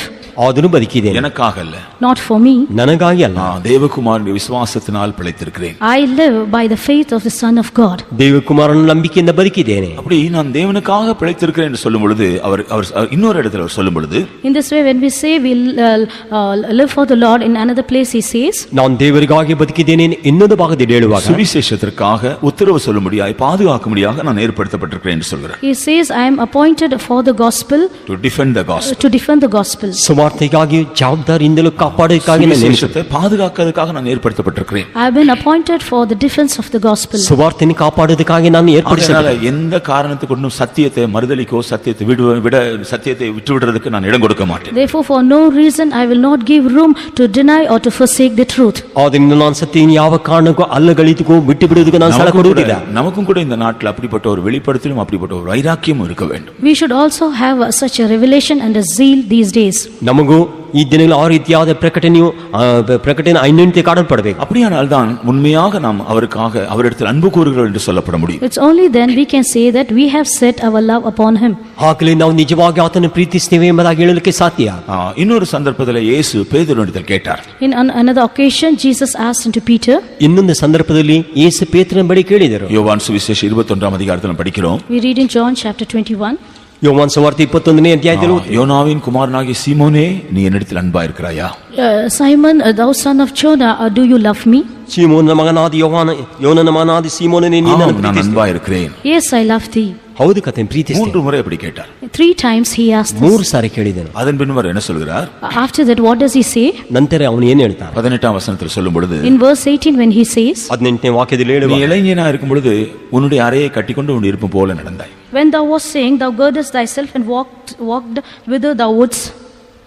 ನೀನು ಯವನಸ್ಥನಾಗಿದ್ದಾಗ ನಿನ್ನ ನಡುವನ್ನು ಕಟ್ಟಿಕೊಂಡು ನೀನು ಇಷ್ಟ ಬಂದ ಕಡೆ ತಿರುಗುತ್ತಿದ್ದಿ. ஆனா நீ முதிர் வயதாகும் பொழுது, But when thou shalt be old, ನೀನು ಮುದುಕನಾದಾಗ வேறொரு உன்னுடைய அறையை கட்டி உனக்கு விருப்பமில்லாத இடத்தில் உன்னை நடத்துவான். thou shalt stretch forth thine hands, and another shall gird thee and carry thee whither thou wouldst not. ಮತ್ತೊಬ್ಬನು ನಿನ್ನ ನಡುವನ್ನು ಕಟ್ಟಿಕೊಂಡು ನಿನಗೆ ಇಷ್ಟವಿಲ್ಲದ ಕಡೆಗೆ ತೆಗೆದುಕೊಂಡು ಹೋಗುತ್ತಾನೆ. கர்த்தரிடத்தில் அன்பு கூறுகிறவர்களுக்கு இப்படிப்பட்ட ஒரு அனுபவம் உண்டு. They that love the Lord have such experience. ಕರ್ತನ ಪ್ರೀತಿಸುವವರಿಗೆ ಈ ರೀತಿಯ ಅನುಭವ ಇದೆ. நாம் நம்முடைய இடை கட்ட முடியாது, மற்றவர்கள் தான் நம்முடைய இடை கட்ட வேண்டும். We cannot gird ourselves, but only others can gird us. ನಾವು ನಮ್ಮ ನಡುವನ್ನು ಕಟ್ಟಿಕೊಳ್ಳುವುದರಲ್ಲಿ ಬೇರೆ ನಮ್ಮ ನಡುವನ್ನು ಕಟ್ಟಬೇಕು. ஒரு விதத்தில் பரிசுத்த ஆவியானவர் அதை காண்பிக்கிறது. In one way it shows the Holy Spirit. ಇನ್ನೊಂದು ವಿಧದಲ್ಲಿ ಪರಿಶುದ್ಧಾತ್ಮನ ಅದನ್ನು ತೋರಿಸುತ್ತದೆ. பரிசுத்த ஆவியானவர் நம்முடைய இடை கட்டின பின்பு, After the Holy Spirit girds us, ಪರಿಶುದ್ಧಾತ್ಮ ನಮ್ಮನ್ನು நம்முடைய விருப்பம் போல நடத்த மாட்டார், நமக்கு விருப்பம் இல்லாத இடத்துல தான் அவர் நடத்துவார். He will not lead us as we wish, but he will lead us as he wishes. ನಮ್ಮ ಇಷ್ಟ ಬಂದಂಗೆ ನಡೆಸುವುದಿಲ್ಲ, ಆತನು ನಮಗೆ ಇಷ್ಟ ಇಲ್ಲದಿರುವ ಕಡೆಯನ್ನು ನಡೆಸುತ್ತಾನೆ. நான் சமீபத்தில் 1-2 வாரங்களுக்கு முன்பாக அதை பற்றி நான் பரிசுத்த ஆவியினால் நடத்தப்பட்ட அனுபவத்தை பற்றி நான் சொன்னேன். Recently I said about the leading of the Holy Spirit. ಇತ್ತೀಚೆಗೆ ನಾವು ಪರಿಶುದ್ಧಾತ್ಮ ನಡೆಸುವಿಕೆಯನ್ನು ಕುರಿತು ನಾನು ಹೇಳಿದ್ದೇನೆ. கர்த்தருக்கு ஸ்தோத்திரம். Praise be to the Lord. ಕರ್ತನಿಗೆ ಸ್ತೋತ್ರ. உண்மையாய் கர்த்தரிடத்தில் அன்பு கூறுகிறவர்கள் தேவனால் நடத்தப்படுவதற்கு ஒப்பு கொடுத்தவர்கள். They that truly love the Lord are the people who have surrendered themselves to the guiding of the Holy Spirit. ನಿಜವಾಗಿ To be led by the Lord. To be led by the Lord. ನಿಜವಾಗಿ ಕರ್ತನ ಪ್ರೀತಿಸುವರು, ಕರ್ತನ ನಡೆಸುವುದಕ್ಕೆ ಒಪ್ಪಿಸಿಕೊಡುವರು. உண்மையாய் கர்த்தரிடத்தில் அன்பு கூறுகிறவர்கள் நடத்திப்புக்கு கீழ்ப்படிகிறவர்கள். They that truly love the Lord are the people who obey the leading. ನಿಜವಾಗಿ ಕರ್ತನ ಪ್ರೀತಿಸುವರು ನಡೆಸುವಿಕೆಗೆ ವಿಧೇಯರಾಗುತ್ತಾರೆ. நாம் உண்மையாய் கர்த்தரிடத்தில் அன்பு கூறுகிறவர்கள் என்று சொன்னா நடத்திப்புக்கு ஒப்பு கொடுத்தவர்களாய் நாம் இருப்போம். When we say we truly love the Lord, we will be people who have submitted ourselves to the leading. ನಿಜವಾಗಲೂ ಕರ್ತನನ್ನು ನಾವು ಪ್ರೀತಿಸುವುದಾದರೆ ನಡೆಸುವಿಕೆ ಸಂಪೂರ್ಣವಾಗಿ ಒಪ್ಪಿಸಿಕೊಡುತ್ತೇವೆ. கர்த்தரிடத்தில் அன்பு கூறுகிறவர்களை பற்றிய சில அடையாளங்கள் இவைகள்தான். These are few signs of the people of God who have said they love upon the Lord. ಕರ್ತನನ್ನು ಪ್ರೀತಿಸುವವರಿಗೆ ಕೆಲವು ಗುರುತುಗಳು ಇವುಗಳಾಗಿವೆ. எந்தெந்த அனுபவங்கள் இந்த அடையாளங்கள் நம்முடைய ஜீவிதத்தில் இருக்கிறது என்று நாம் சற்று கவனித்து பார்ப்போம். Let us examine as to what experiences are seen in us. ಈ ಗುರುತುಗಳು ನಮ್ಮ ಜೀವಿತದ ಇದೆಯೆಂಬುದನ್ನು ಪರೀಕ್ಷಿಸಿ ನೋಡೋಣ. நாம் அப்படி கர்த்தரிடத்தில் அன்பு கூறும் பொழுது In this way, when we love the Lord, ನಾವು ಆಗಿ ದೇವರನ್ನು ಪ್ರೀತಿಸುವಾಗ கர்த்தர் சொல்கிறார், நான் அவனை விடுவிப்பேன். the Lord says, I will deliver them. ಕರ್ತನು ಹೇಳ್ತಾನೆ, ನಾನು ಅವನನ್ನು ಬಿಡಿಸುವೆನು. கர்த்தர் எந்தெந்த காரியங்கள் இதெல்லாம் நம்ம விடுதலையாக்குகிறார். In what all things the Lord delivers us from? ಕರ್ತನು ಯಾವ ಯಾವ ಕಾರ್ಯದಲ್ಲಿ ಬಿಡಿಸುತ್ತಾನೆ? சங்கீதக்காரனிடத்தில் சொல்லும் பொழுது When he says to the psalmist, ಕೀರ್ತನೆಗಾರನ ಬಳಿ ಹೇಳುವಾಗ ஆபத்திலிருந்து விடுவிப்பேன் என்று சொல்றார். he says, I will deliver him from trouble. ಇಕ್ಕಟ್ಟಿನಿಂದ ಬಿಡಿಸುವೆನು ಅಂತ ಹೇಳ್ತಾನೆ. 50ஆம் சங்கீதம் 15ஆம் வசனத்தில் நாம் அதை பார்க்கிறோம். We see that in Psalms 50 verse 15. ಅಯ್ಯೋ 15ನೇ ಕೀರ್ತನೆ 50:15 50ನೇ ಕೀರ್ತನೆ 15ನೇ ವಾಕ್ಯ. ஆபத்து காலத்தில் என்னை நோக்கி கூப்பிடு, நான் உன்னை விடுவிப்பேன். Call upon me in the day of trouble and I will deliver thee. ಆಪತ್ಕಾಲದಿಂದ ನನ್ನನ್ನು ನೋಡಿ ಮೊರೆಯಿಡು, ನಾನು ನಿನ್ನನ್ನು ಬಿಡಿಸುವೆನು. அப்ப உண்மையாய் கர்த்தரிடத்தில் அன்பு கூறும் பொழுது நமக்கு வரக்கூடிய எல்லா ட்ரபிள் பிரச்சனைகள் இதெல்லாம் கர்த்தர் நம்மை விடுதலை ஆக்குவார். So when we truly love the Lord delivers us from all our problems and troubles. ನಿಜವಾಗಿ ನಾವು ಆತನನ್ನು ಪ್ರೀತಿಸುವಾಗ, ನಾವು ಆತನ ನೋಡಿ ಮೊರೆಯಿಡುವಾಗ ನಾವೇನು ಬಿಡಿಸುವೆನು. எரேமியாவினிடத்தில் கர்த்தர் சொல்லும் பொழுது, When the Lord says to Jeremiah, ಜೆರೆಮಿಯನ ಬಳಿ ಕರ್ತನು ಮಾತಾಡ, எரேமியாவையும் கர்த்தர் சில காரியங்களிலிருந்து விடுதலை ஆக்குவேன் என்று சொல்கிறார். the Lord says Jeremiah that he will deliver him from few things. ಎರೆಮಿಯನಿಗೆ ಕೆಲವು ಕಾರ್ಯಗಳನ್ನು ಬಿಡಿಸುವೆನು ಅಂತ ಹೇಳುತ್ತಾನೆ. எரேமியா 15ஆம் அதிகாரம் 21ஆம் வசனத்தை நாம் பார்க்கும் பொழுது, When we read Jeremiah chapter 15 verse 21, ಎರೆಮಿಯ 15:21 ಓದುವಾಗ இங்கே இரண்டு கூட்டத்தாருடைய கையிலிருந்து நான் உன்னை விடுவிப்பேன் என்று கர்த்தர் சொல்கிறார். here the Lord says that I will deliver you from two groups, ಎರಡು ಗುಂಪಿನವರಿಂದ ನಾನು Hands of two groups. from the hands of two groups. ಎರಡು ಗುಂಪಿನ ಕೈಯಿಂದ ಬಿಡಿಸುವೆನು ಅಂತ ಹೇಳುತ್ತಾನೆ. இரண்டு கூட்டத்தார் யார்? Who are these two groups? ಎರಡು ಗುಂಪಿನವರು ಯಾರು? பொல்லாதவர்களுடைய கையிலிருந்து நான் உன்னை விடுதலை ஆக்குவேன். I will deliver thee out of the hand of the wicked. ದುಷ್ಟರ ಕೈಯಿಂದ ನಾನು ಬಿಡಿಸುವೆನು. உன்னை பார்க்கலும் பயங்கரமானவர்கள் பலவான்களுடைய கையிலிருந்து நான் உன்னை விடுதலை ஆக்குவேன். I will redeem thee out of the hand of the terrible. ನಿನ್ನಿಂದ ಬಲಿಷ್ಠರಾದ ಕ್ರೂರವಾದ ಕೈಯಿಂದ ಬಿಡಿಸುವೆನು. கர்த்தருக்கு ஸ்தோத்திரம். Praise be to the Lord. ಕರ್ತನಿಗೆ ಸ್ತೋತ್ರ. இப்ப கர்த்தர் பொல்லாதவருடைய கையிலிருந்தும் நம்மை பலவந்தம் பண்ண அல்லது நம்மிடத்தில் கடூரமாய் நமக்கு விரோதமாய் கிரியை செய்கிறவருடைய கையிலிருந்தும் நம்மை விடுதலை ஆக்குவார். So the Lord will deliver us from the hand of the wicked and from the hand of those terrible ones who work against us. ಕರ್ತನು ನಮ್ಮನ್ನು ದುಷ್ಟರ ಕೈಯಿಂದಲೂ ಕೂರವರ ಕೈಯಿಂದಲೂ ನಮ್ಮನ್ನು ಬಿಡಿಸುವೆನು. கர்த்தருக்கு ஸ்தோத்திரம். Praise be to the Lord. ಕರ್ತನಿಗೆ ಸ್ತೋತ್ರ. 39ஆம் அதிகாரம் 18ஆம் வசனத்தை நான் படிக்கும் பொழுது, When reading chapter 39 verse 18, 38ನೇ 19ನೇ ವಾಕ್ಯ ಓದುವಾಗ இங்கே கர்த்தர் சொல்கிறார், நான் பட்டயத்திற்கு உன்னை தப்புவிப்பேன். here the Lord says, I will deliver thee from the sword. ಇಲ್ಲಿ ಕರ್ತನು ಹೇಳುತ್ತಾನೆ, ಖಡ್ಗದಿಂದ ನಿನ್ನ ತಪ್ಪಿಸುವೆನು. சத்துருக்களுடைய பட்டயத்திற்கு தப்புவிக்கிறது. I will delivering from the sword of the enemy. ಶತ್ರುಗಳ ಕತ್ತಿಯಿಂದ ನಾನು ತಪ್ಪಿಸುವೆನು. சில வேளையில கர்த்தருடைய பட்டயமே வருகிறதை நாம் பார்க்கிறோம். Sometimes we can see the sword of the Lord coming. ಕೆಲವು ವೇಳೆ ಕರ್ತನ ಖಡ್ಗವೇ ಬರುವುದನ್ನು ನಾವು ಗಮನಿಸುತ್ತೇವೆ. எரேமியாவினிடத்தில் கர்த்தர் சொல்லும்போது சத்துருடைய பட்டயத்துக்கு நான் உன்னை தப்புவிப்பேன். But when the Lord says to Jeremiah, he says, I will deliver thee from the sword of the enemy. ಎರೆಮೀಯನ ಬಳಿಗೆ ಇಳುವಾಗ ಶತ್ರುಗಳ ಕತ್ತಿಯಿಂದ ನಿನ್ನನ್ನು ತಪ್ಪಿಸುವೆನು. நம்ம உண்மையாய் கர்த்தரிடத்தில் அன்பு கூறும் பொழுது நமக்கு விரோதமாக வருகிற சத்துருக்களுடைய பட்டயத்திலிருந்தெல்லாம் நம்மை கர்த்தர் விடுதலை ஆக்குவார். So when we truly love the Lord will deliver us from all the sword of the enemy that comes against us. ನಾವು ನಿಜವಾಗಿ ಕರ್ತನ ಪ್ರೀತಿಸುವಾಗ ಶತ್ರುಗಳ ಕತ್ತಿಯಿಂದ ನಮ್ಮನ್ನು ತಪ್ಪಿಸುವೆನು. இது சத்துருக்களுடைய தாக்குதலை தான் காண்பிக்கிறது. This shows the attack of the enemies. ಇದು ಶತ್ರುಗಳನ್ನು ನಮ್ಮನ್ನು ಮುಟ್ಟುವುದನ್ನು ತೋರಿಸುತ್ತದೆ. நாம் அமலேக்கியரை குறித்து படிக்கிறோம். When we read about Amalekites, ನಾವು ಅಮಲೇಕರನ್ನು ಕುರಿತು ಓದ್ತೀವಿ. இவர்கள் இஸ்ரவேல் ஜனங்களுடைய சத்துருக்கள். these are the enemies of the Israelite. ಇವರು ಇಸ್ರಾಯೇಲ್ ಜನರ ಶತ್ರುಗಳು. இவர்கள் என்ன செய்கிறார்கள்? What do they do? ಇವರು ಏನು ಮಾಡುತ್ತಾರೆ? உபாகம் 25ஆம் அதிகாரம் 18ஆம் வசனத்தை நாம் பார்க்கிறோம். Reading Deuteronomy chapter 25 verse 18. ಧರ್ಮೋಪದೇಶಕಾಂಡ 25:18 ವಾಕ್ಯದಲ್ಲಿ இஸ்ரவேல் ஜனங்கள்ல பலவீனராய் இருக்கிறவர்கள் எல்லாம் பட்டயத்தினால் வெட்டி போடுகிறான். They that were feeble among the Israelites, they were slain by the sword. Israel ಜನರಲ್ಲಿ ಬಲಹೀನರಾಗಿರುವವರನ್ನು ಕತ್ತಿಯಿಂದ ಆತನು ಕತ್ತರಿಸುತ್ತಾನೆ. அப்ப சத்துருக்களுடைய வேலை கர்த்தருடைய ஜனங்களை வெட்டி போடும்படி எப்போதும் காத்து கொண்டிருக்கிறது. So the work of the Satan is always waiting. சத்துரு Work of the enemy is always waiting to slay the people of God by his sword. ಶತ್ರುವಿನ ಕೆಲಸವಾದುದು ದೇವಜನರ ಬಲಿಯನ್ನು ರಾಗಿ ಕತ್ತರಿಸಿ ಹಾಕುವುದು. ஆனால் நாம் கர்த்தரிடத்தில் அன்பு கூறுகிறவர்களா அந்த கர்த்தர் நமக்கு வாக்கு பண்ணுகிறார், நான் உன்னை சத்துருக்களுடைய பட்டயத்திலிருந்து உன்னை விடுதலை ஆக்குவேன். But if we would love the Lord promises saying that I will deliver you out of the sword of the enemy. ನಾವು ಕರ್ತನ ಪ್ರೀತಿಸುವುದಾದರೆ ಕರ್ತನ ನಮ್ಮ ವಾಗ್ದಾನ ಮಾಡುತ್ತಾನೆ, ಶತ್ರುಗಳ ಕತ್ತಿಯಿಂದ ನಿನ್ನ ತಪ್ಪಿಸುವೆನು. கர்த்தருக்கு ஸ்தோத்திரம். Praise be to the Lord. ಕರ್ತನಿಗೆ ಸ್ತೋತ್ರ. ஓசியா தீர்க்கதரிசி மூலமாய் கர்த்தர் தம்முடைய ஜனங்களிடத்தில் பேசும் பொழுது When the Lord speaks to his people through Hosea, ಓಸಿಯ ಪ್ರವಾದಿ ಮೂಲಕವಾಗಿ ಕರ್ತನ ಜನಾಂಗಗಳಿಗೆ இங்கே ಮಾತಾಡ இன்னும் 2 காரியங்களிலிருந்து அவர் நம்மை விடுதலை ஆக்குவதாய் சொல்கிறார். here he says that he delivers us from 2 more things. ಇನ್ನು ಕೆಲವು ಕಾರ್ಯಗಳಿಂದ ಬಿಡಿಸುವೆ ಎಂಬುದಾಗಿ ಹೇಳುತ್ತಾನೆ. 13ஆம் அதிகாரம் 14ஆம் வசனத்தில் நாம் பார்க்கிறோம். We read in chapter 13 verse 14. 13ನೇ ಅಧ್ಯಾಯ 14ನೇ ವಾಕ್ಯವನ್ನು ಓದ್ತೇವೆ. 2 விதமான வல்லமைகளிலிருந்து தேவன் நம்மை விடுவிப்பேன் என்று சொல்கிறார். The Lord says that I will deliver you from 2 powers. 2 ವಿಧವಾದ ಅಧಿಕಾರದಿಂದ ನೀನು ಬಿಡಿಸುವೆನು ಕರ್ತನು ಹೇಳುತ್ತಾನೆ. பாதாளத்தின் வல்லமை, மரணத்தின் வல்லமை. Power of the grave and power of death. ಪಾತಾಳದ ಅಧಿಕಾರವು ಮರಣದ ಅಧಿಕಾರವು. கர்த்தருக்கு ஸ்தோத்திரம். Praise be to the Lord. ಕರ್ತನಿಗೆ ಸ್ತೋತ್ರ. கர்த்தரிடத்தில் அன்பு கூறுகிறவர்களே கர்த்தர் பாதாளத்தின் வல்லமையிலிருந்து விடுவிப்பார், மரணத்தின் வல்லமையிலிருந்து விடுவிப்பார். They that love the Lord will deliver them from the power of the grave and from the power of death. ಕರ್ತನನ್ನು ಪ್ರೀತಿಸುವವರಿಗೆ ಪಾತಾಳ ಶಕ್ತಿಯ ಅಧಿಕಾರದಿಂದ ಮರಣದ ಅಧಿಕಾರದಿಂದ ಬಿಡಿಸುವನು. கர்த்தராகிய இயேசு கிறிஸ்து புதிய ஏற்பாட்டு சபை தோன்றுவதற்கு முன்பாகவே இந்த பாதாளத்தின் வல்லமை குறித்து பேசியிருக்கிறார். Lord Jesus Christ, even before forming the New Testament church, he has spoken about this hell. ಕರ್ತನಾದ ಯೇಸು ಕ್ರಿಸ್ತನು ಹೊಸ ಒಡಂಬಡಿಕೆ ಸಭೆ ಪ್ರಾರಂಭಿಸುವ ಮುಂಚಿತವಾಗಿ ಈ ಪಾತಾಳನ ಕುರಿತು ಆತ ಮಾತನಾಡಿದ್ದಾನೆ. புதிய ஏற்பாட்டு சபை அல்லது பரிசுத்தவான்களுக்கு விரோதமாக இருக்கிற ஒரு பெரிய சத்துரு பாதாளத்தின் வல்லமை. The great enemy against the church or New Testament church is the power of the grave. ಹೊಸ ಒಡಂಬಡಿಕೆ ಸಭೆ ಅಲ್ಲದೆ Power of hell.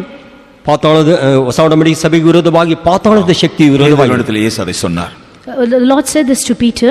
ಪೇತ್ರನ ಬಳಿಕ ಅದನ್ನು ಹೇಳಿದನು. நான் என்னுடைய சபையை கட்டுவேன், I will build my church, ನಾನು ನನ್ನ ಸಭೆಯನ್ನು ಕಟ್ಟುವೆ, பாதாளத்தின் வாசல்கள் வல்லமைகள் அதை மேற்கொள்ளாது. but the gates of hell shall not prevail over it. ಪಾತಾಳದ ಬಾಗಿಲು ಶಕ್ತಿ ಅದನ್ನು ಗೆಲ್ಲುವುದಿಲ್ಲ. ஆனா அதன் அர்த்தம் என்ன? But what is the meaning of this? ಅದರ ಅರ್ಥವೇನು? பாதாளத்தின் வல்லமைகள் எப்போதும் தேவனுடைய சபைக்கு விரோதமாக காணப்படும். The power of hell will always be seen against the church. ಪಾತಾಳ ಶಕ್ತಿ ಯಾವಾಗಲೂ ದೇವ ಸಭೆಗೆ ವಿರೋಧವಾಗಿ ಕಾಣಪಡುತ್ತದೆ. தேவனுடைய சபைக்கு விரோதமாக அவைகள் போராடும். They will strive against the church. ದೇವರ ಸಭೆಗೆ ವಿರೋಧವಾಗಿ ಯಾವಾರು ಹೋರಾಡುತ್ತಾರೆ. ஆனால் அவைகளை நான் மேற்கொள்ள விட மாட்டேன். But yet I will not allow them to prevail over it. ಆದ್ದರಿಂದ ನಾನು ಅದು ಗೆಲ್ಲುವುದಕ್ಕೆ ಬಿಡುವುದಿಲ್ಲ. கர்த்தருக்கு ஸ்தோத்திரம். Praise be to the Lord. ಕರ್ತನಿಗೆ ಸ್ತೋತ್ರ. அதுதான் பழைய ஏற்பாட்டு இஸ்ரவேலருக்கும் கர்த்தர் சொல்கிறார். Therefore to the Old Testament Israelites the Lord says, ಅದನ್ನೇ ಹಳೆಯ ಒಡಂಬಡಿಕೆ ಇಸ್ರಾಯೇಲಿಗೆ ಕರ್ತನು ಹೇಳುತ್ತಾನೆ. நான் அவர்களை பாதாளத்தின் வல்லமையிலிருந்து விடுதலையாக்குவேன். I will deliver them from the power of hell. ನಾನು ಅವರನ್ನು ಪಾತಾಳದ ಅಧಿಕಾರದಿಂದ ಬಿಡಿಸುವೆನು. பாதாளம் மாத்திரமல்ல, மரணத்தின் வல்லமையிலிருந்து நான் விடுதலையாக்குவேன். Not only from hell, but I will deliver them from the power of death. ಪಾತಾಳ ಮಾತ್ರವಲ್ಲ, ಮರಣದ ಅಧಿಕಾರದಿಂದ ಬಿಡಿಸುವೆನು. மரணம் என்று சொல்லும் பொழுது When you say death, ಮರಣ ಅಂತ ಹೇಳುವಾಗ நம்முடைய ஆவிக்குரிய ஜீவியத்தில் மரணம் உண்டாக்கும்படியாக நமக்கு விரோதமாய் போராடுகிற பின்மாற்றத்தின் வல்லமைகளை காண்பிக்கிறது. it shows the power of backsliding which brings death in our spiritual life. ನಮ್ಮ ಆತ್ಮಿಕ ಜೀವಿತದಲ್ಲಿ ಹಿಂಜರಿಕೆ ಉಂಟು ಮಾಡುವುದಕ್ಕಾಗಿ ಹೋರಾಡುವಂತ ಹಿಂಜರಿಕೆಯ ಶಕ್ತಿಗಳು. நாம் உண்மையாய் கர்த்தரிடத்தில் அன்பு கூறும் பொழுது, When we truly love the Lord, ನಾವು ನಿಜವಾಗಿ ದೇವರ ಪ್ರೀತಿಸುವಾಗ எந்த பின்மாற்றத்தின் வல்லமை நம்மை மேற்கொள்ளாதபடி அவைகளிலிருந்தெல்லாம் கர்த்தர் நம்மை விடுவிப்பேன் என்று வாக்கு பண்ணியிருக்கிறார். the Lord has promised saying that no power of death may overcome us, and he will promising that he will deliver us. ಯಾವ ರೀತಿಯಾದ ಹಿಂಜರಿಕೆ ಆತ್ಮಗಳು ನಮ್ಮನ್ನು ಗೆಲ್ಲದಂತೆ ಅದರಿಂದ ಬಿಡಿಸುವೆ ಎಂಬುದಾಗಿ ವಾಗ್ದಾನ ಮಾಡಿದ್ದಾನೆ.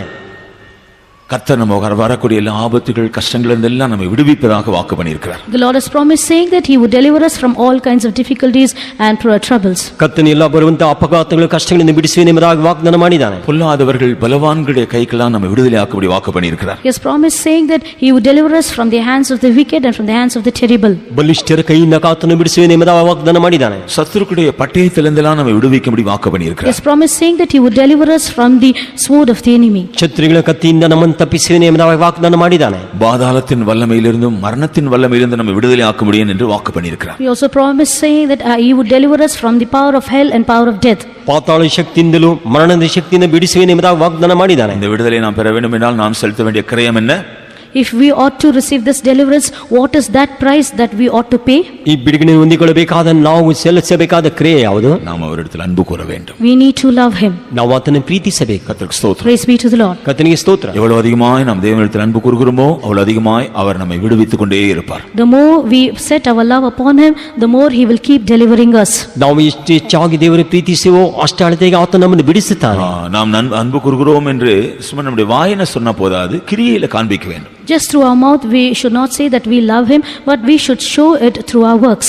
ನಾವು ಆತನ ಪ್ರೀತಿಸ್ತೇವೆ ಎಂಬುದಾಗಿ ಬಾಯಿನಲ್ಲಿ ಹೇಳಿದ್ರೆ ಸಾಲದು, ನಮ್ಮ ಕ್ರಿಯೆಗಳಲ್ಲಿ ತೋರಿಸಬೇಕು. ஆகையினால்தான் கர்த்தரிடத்தில் அன்பு கூறுகிறவருடைய அடையாளங்களை குறித்து நான் படித்தோம். Therefore we read about the signs of the people of God who have set their love upon the Lord. ಆದ್ದರಿಂದ ಕರ್ತನ ಪ್ರೀತಿಸುವವರ ಗುರುತನ್ನು ಕುರಿತು ನಾವು ನೋಡಿದೆವು. அடுத்தபடியாக அவர் சொல்கிறார், அவன் என் நாமத்தை அறிந்திருக்கிறபடியினால். Nextly he says, because they have known my name. ನಂತರ ಆತನು ಹೇಳುತ್ತಾನೆ, ಆತನ ನಾಮವನ್ನು ತಿಳಿದ ನಿಮಿತ್ತವಾಗಿ. கர்த்தருக்கு ஸ்தோத்திரம். Praise be to the Lord. ಕರ್ತನಿಗೆ ಸ್ತೋತ್ರ. நாம் கர்த்தருடைய நாமத்தை அறிந்திருக்கிறோமா? Have we known the name of the Lord? ನಾವು ನಮ್ಮ ಕರ್ತನ ನಾಮವನ್ನು ಅರಿತಿದ್ದೇವೆ. நாம் கர்த்தரை அறிந்திருக்கிறோம் என்று சும்மா பெயரளவில் சொன்னால் போதாது. Just for name's sake we should not say that we have known the name of the Lord. ನಾವು ಕರ್ತನ ನಾಮವನ್ನು ಅರಿತಿದ್ದೇವೆ ಎಂಬುದಾಗಿ ಸುಮ್ಮನೆ ಹೇಳಿದ್ರೆ ಸಾಲದು. நம்முடைய அனுபவங்கள் மூலமாக அதையும் விளங்க செய்ய வேண்டும். So through its experience we have to manifest this. ಅದನ್ನು ಅನುಭವ ಮೂಲಕವಾಗಿ ಪ್ರಕಟಿಸಬೇಕು. கர்த்தருடைய நாமத்தை அறிந்தவருடைய சில அனுபவங்களை குறித்து நாம் வேதத்தில் படிக்கிறோம். From the scripture we read about few experience of people who have known the name of the Lord. ಕರ್ತನ ನಾಮನ ಅರಿತವರ ಕೆಲವು ಅನುಭವ ಕುರಿತು ಸತ್ಯವೇದ ನೋಡ್ತೇವೆ. 10 சங்கீதம் 9 வசனத்தை படித்தால், Reading Psalms 10 verse 9. 10ನೇ ಕೀರ್ತನೆ 9ನೇ ವಾಕ್ಯ ಓದುವಾಗ இங்கே அவருடைய நாமத்தை அறிந்தவர்கள் அவரை நம்பி இருப்பார்கள் என்று நாம் படிக்கிறோம். We read, they that have known his name shall believe him. ಆತನ ನಾಮವನ್ನು They shall trust him. ಆತನ ನಾಮವನ್ನು ತಿಳಿದುಕೊಂಡಿರುವರು அவருடைய நாமத்தை அறிந்தவர்கள் 9 சங்கீதம் 10 வசனத்துல, உம்முடைய நாமத்தை அறிந்தவர்கள் உம்மை நம்பி இருப்பார்கள். They that know thy name will put their trust in thee. 9ನೇ ಅಧ್ಯಾಯ 10ನೇ ವಾಕ್ಯದಲ್ಲಿ ನಿನ್ನ ನಾಮವನ್ನು ತಿಳಿದವರು ನಿನ್ನ ಮೇಲೆ ಭರವಸೆ ಇಟ್ಟಿರುವರು. அப்ப நாம் கர்த்தர் மேல சரியா நம்பிக்கை வைக்கிறவளா இருந்தாதான் கர்த்தருடைய நாமத்தை அறிந்தவர் என்று சொல்லலாம். So only when we have a proper trust on the Lord we can say that we have known his name. ನಾವು ಕರ್ತನ ನಾಮದ ಮೇಲೆ ದೃಢತೆ ಇಟ್ಟಿದ್ರೆ ಮಾತ್ರವೇ ಕರ್ತನ ಮೇಲೆ ಭರವಸೆ ಇಡಲು ಸಾಧ್ಯ. நாம் மனுஷர் மேலும் மற்ற சூழ்நிலைகள் மேலும் நம்முடைய நம்பிக்கை வைக்கிறவளா இருந்தா நாம் இன்னும் கர்த்தருடைய நாமத்தை அறிந்தவர்கள் அல்ல. So if we put our trust on a few person and on few circumstances, we cannot say that we have known his name. ನಾವು ಜನರ ಮೇಲೆಯೂ ಮತ್ತೆ ಸನ್ನಿವೇಶದ ಮೇಲೆ ನಿರೀಕ್ಷೆ ಇಡುವುದಾದ್ರೆ ಕರ್ತನ ನಾಮದ ಮೇಲೆ ಭರವಸೆ ಇಟ್ಟಿರುವುದಿಲ್ಲ. கர்த்தருக்கு ஸ்தோத்திரம். Praise be to the Lord. கர்த்தನಿಗೆ ಸ್ತೋತ್ರ. கர்த்தர் மேல் நாம் வைக்கிற நம்பிக்கை தான் நாம் கர்த்தரை பற்றி அறிந்தவர்கள் என்று சாட்சி சொல்லும். So the trust that we place on the Lord, that would testify us that we know his name. ಕರ್ತನ ನಾಮದ ಮೇಲೆ ಇಟ್ಟಿರುವಂತ ನಿರೀಕ್ಷೆಯೇ ನಾವು ಕರ್ತನ ಮೇಲೆ ನಂಬಿಕೆ ಇಟ್ಟಿದ್ದೇವೆ ಎಂಬುದಾಗಿ ತೋರಿಸುತ್ತದೆ. கர்த்தருக்கு ஸ்தோத்திரம். Praise be to the Lord. ಕರ್ತನಿಗೆ ಸ್ತೋತ್ರ. சாலமோன் தேவாலயத்தை கட்டி ஜெபித்த பொழுது, When Solomon built the temple and prayed, ಸೊಲೊಮೋನನು ದೇವರ ಆಲಯವನ್ನು ಕಟ್ಟಿ ಪ್ರಾರ್ಥಿಸುವಾಗ கர்த்தருடைய நாமத்தை அறிந்தவர்களை பற்றிய ஒரு காரியத்தை அவன் சொல்கிறான். he says about one thing of those who have known his name. ಕರ್ತನ ನಾಮವನ್ನು ತಿಳಿದವರ ಕುರಿತು ಒಂದು ಕಾರ್ಯವನ್ನು ಹೇಳ್ತಾನೆ. 2 நாளாகமும் 6 அதிகாரம் 33 வசனத்தை படித்தால், Reading 2 Chronicles chapter 6 verse 33. 2 ಪೂರ್ವಕಾಲ ವೃತ್ತಾಂತ 6:33ರಲ್ಲಿ கர்த்தருடைய நாமத்தை அறிந்தவர்கள் எப்படி இருப்பார்களா? People who know the name of the Lord, how would they be? ಕರ್ತನ ನಾಮ ತಿಳಿದು ಎಂತವರಾಗಿ அவருடைய நாமத்துக்கு பயப்படுவார்கள். They will fear his name. ಅವರು ತನ್ನ ನಾಮದಲ್ಲಿ ಭಯಪಡುತ್ತಾರೆ. கர்த்தருடைய நாமத்தை அறிந்தவர்கள் கர்த்தருக்கு பயப்படுகிறவர்களா இருப்பார்கள். They that have known the name of the Lord will be people who fear the Lord.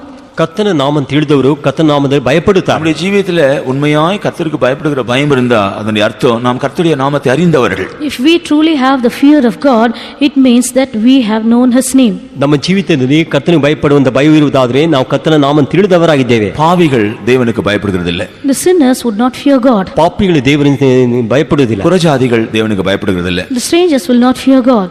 ಅನ್ಯಸ್ತರು ಕರ್ತನಿಗೆ ಭಯಪಡುವುದಿಲ್ಲ. அவர்கள் தேவனுடைய நாமத்தை அறிந்தவர்கள் அல்ல. The reason is they are people who have not known the name of God. ಕಾರಣವೇನೆಂದ್ರೆ ಅವರು ದೇವರ ನಾಮವನ್ನು ತಿಳಿದಿಲ್ಲ. கர்த்தருக்கு ஸ்தோத்திரம். Praise be to the Lord. ಕರ್ತನಿಗೆ ಸ್ತೋತ್ರ. நாம் கர்த்தருடைய நாமத்தை அறிந்தவர்கள். We are the people who have known the name of God. ನಾವು ಕರ್ತನ ನಾಮವನ್ನು ತಿಳಿದವರು. நாம் கர்த்தருடைய ஜனங்கள். We are the people of God. ನಾವು ಕರ್ತನ ಜನರು. நம்முடைய ஜீவியத்துல கர்த்தருக்கு பயப்படுகிற பயம் காணப்படுகிறதா?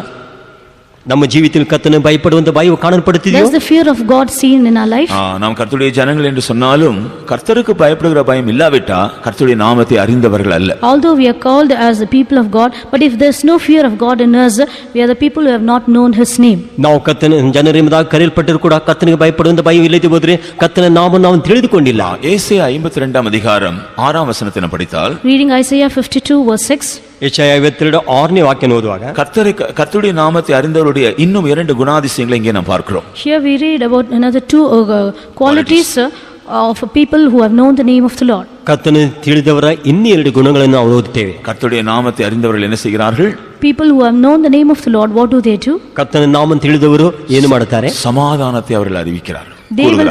they proclaim peace. ಸಮಾಧಾನವನ್ನು ಸಾರುತ್ತಾರೆ. கர்த்தருக்கு ஸ்தோத்திரம். Praise be to the Lord. ಕರ್ತನಿಗೆ ಸ್ತೋತ್ರ. அல்லது கர்த்தருடைய நாமத்தை அறிந்தவர்கள் எப்போதும் சமாதானத்தை உண்டு பண்ணுகிறவர்களாக இருக்கிறார். That is, they that have known the name of the Lord, they will always make peace. ಸಮಾಧಾನ ಕರ್ತನ ನಾಮವನ್ನು ತಿಳಿದವರು ಯಾವಾಗಲೂ ಸಮಾಧಾನವನ್ನು ಉಂಟು ಮಾಡುತ್ತಾರೆ. ஆகையால தான் இயேசு கூட சொன்னார், Therefore Jesus also said, ಅದನ್ನೇ ಯೇಸು ಸಹ ಹೇಳಿದರು. சமாதானத்தை உண்டு பண்ணுகிறவர்கள் பாக்கியவான்கள், அவர்கள் தேவனுடைய புத்திரர் எனப்படுவார்கள். Blessed are the peacemakers, for they shall be called as the sons of God. ಸಮಾಧಾನ ಪಡಿಸುವವರು ಧನ್ಯರು, ಅವರು ದೇವರ ಮಕ್ಕಳು ಅನಿಸಿಕೊಳ್ಳುವರು. தேவனுடைய நாமத்தை அறிந்த தேவனுடைய புத்திரர்கள் தான் சமாதானத்தை உண்டு பண்ண முடியும். Only the sons of God can make peace. ದೇವರ ನಾಮ ತಿಳಿದವರೇ ಸಮಾಧಾನ ಉಂಟು ಮಾಡಲು ಸಾಧ್ಯ. தேவனுடைய நாமத்தை அறிந்த தேவனுடைய புத்திரர்கள் தான் சமாதானத்தை உண்டு பண்ண முடியும். Only the sons of God who have known his name can make peace. ದೇವರ ನಾಮವನ್ನು ತಿಳಿದಂತ ಪುತ್ರರೇ ಅವರು ಸಮಾಧಾನ ಉಂಟು ಮಾಡಲು ಸಾಧ್ಯ.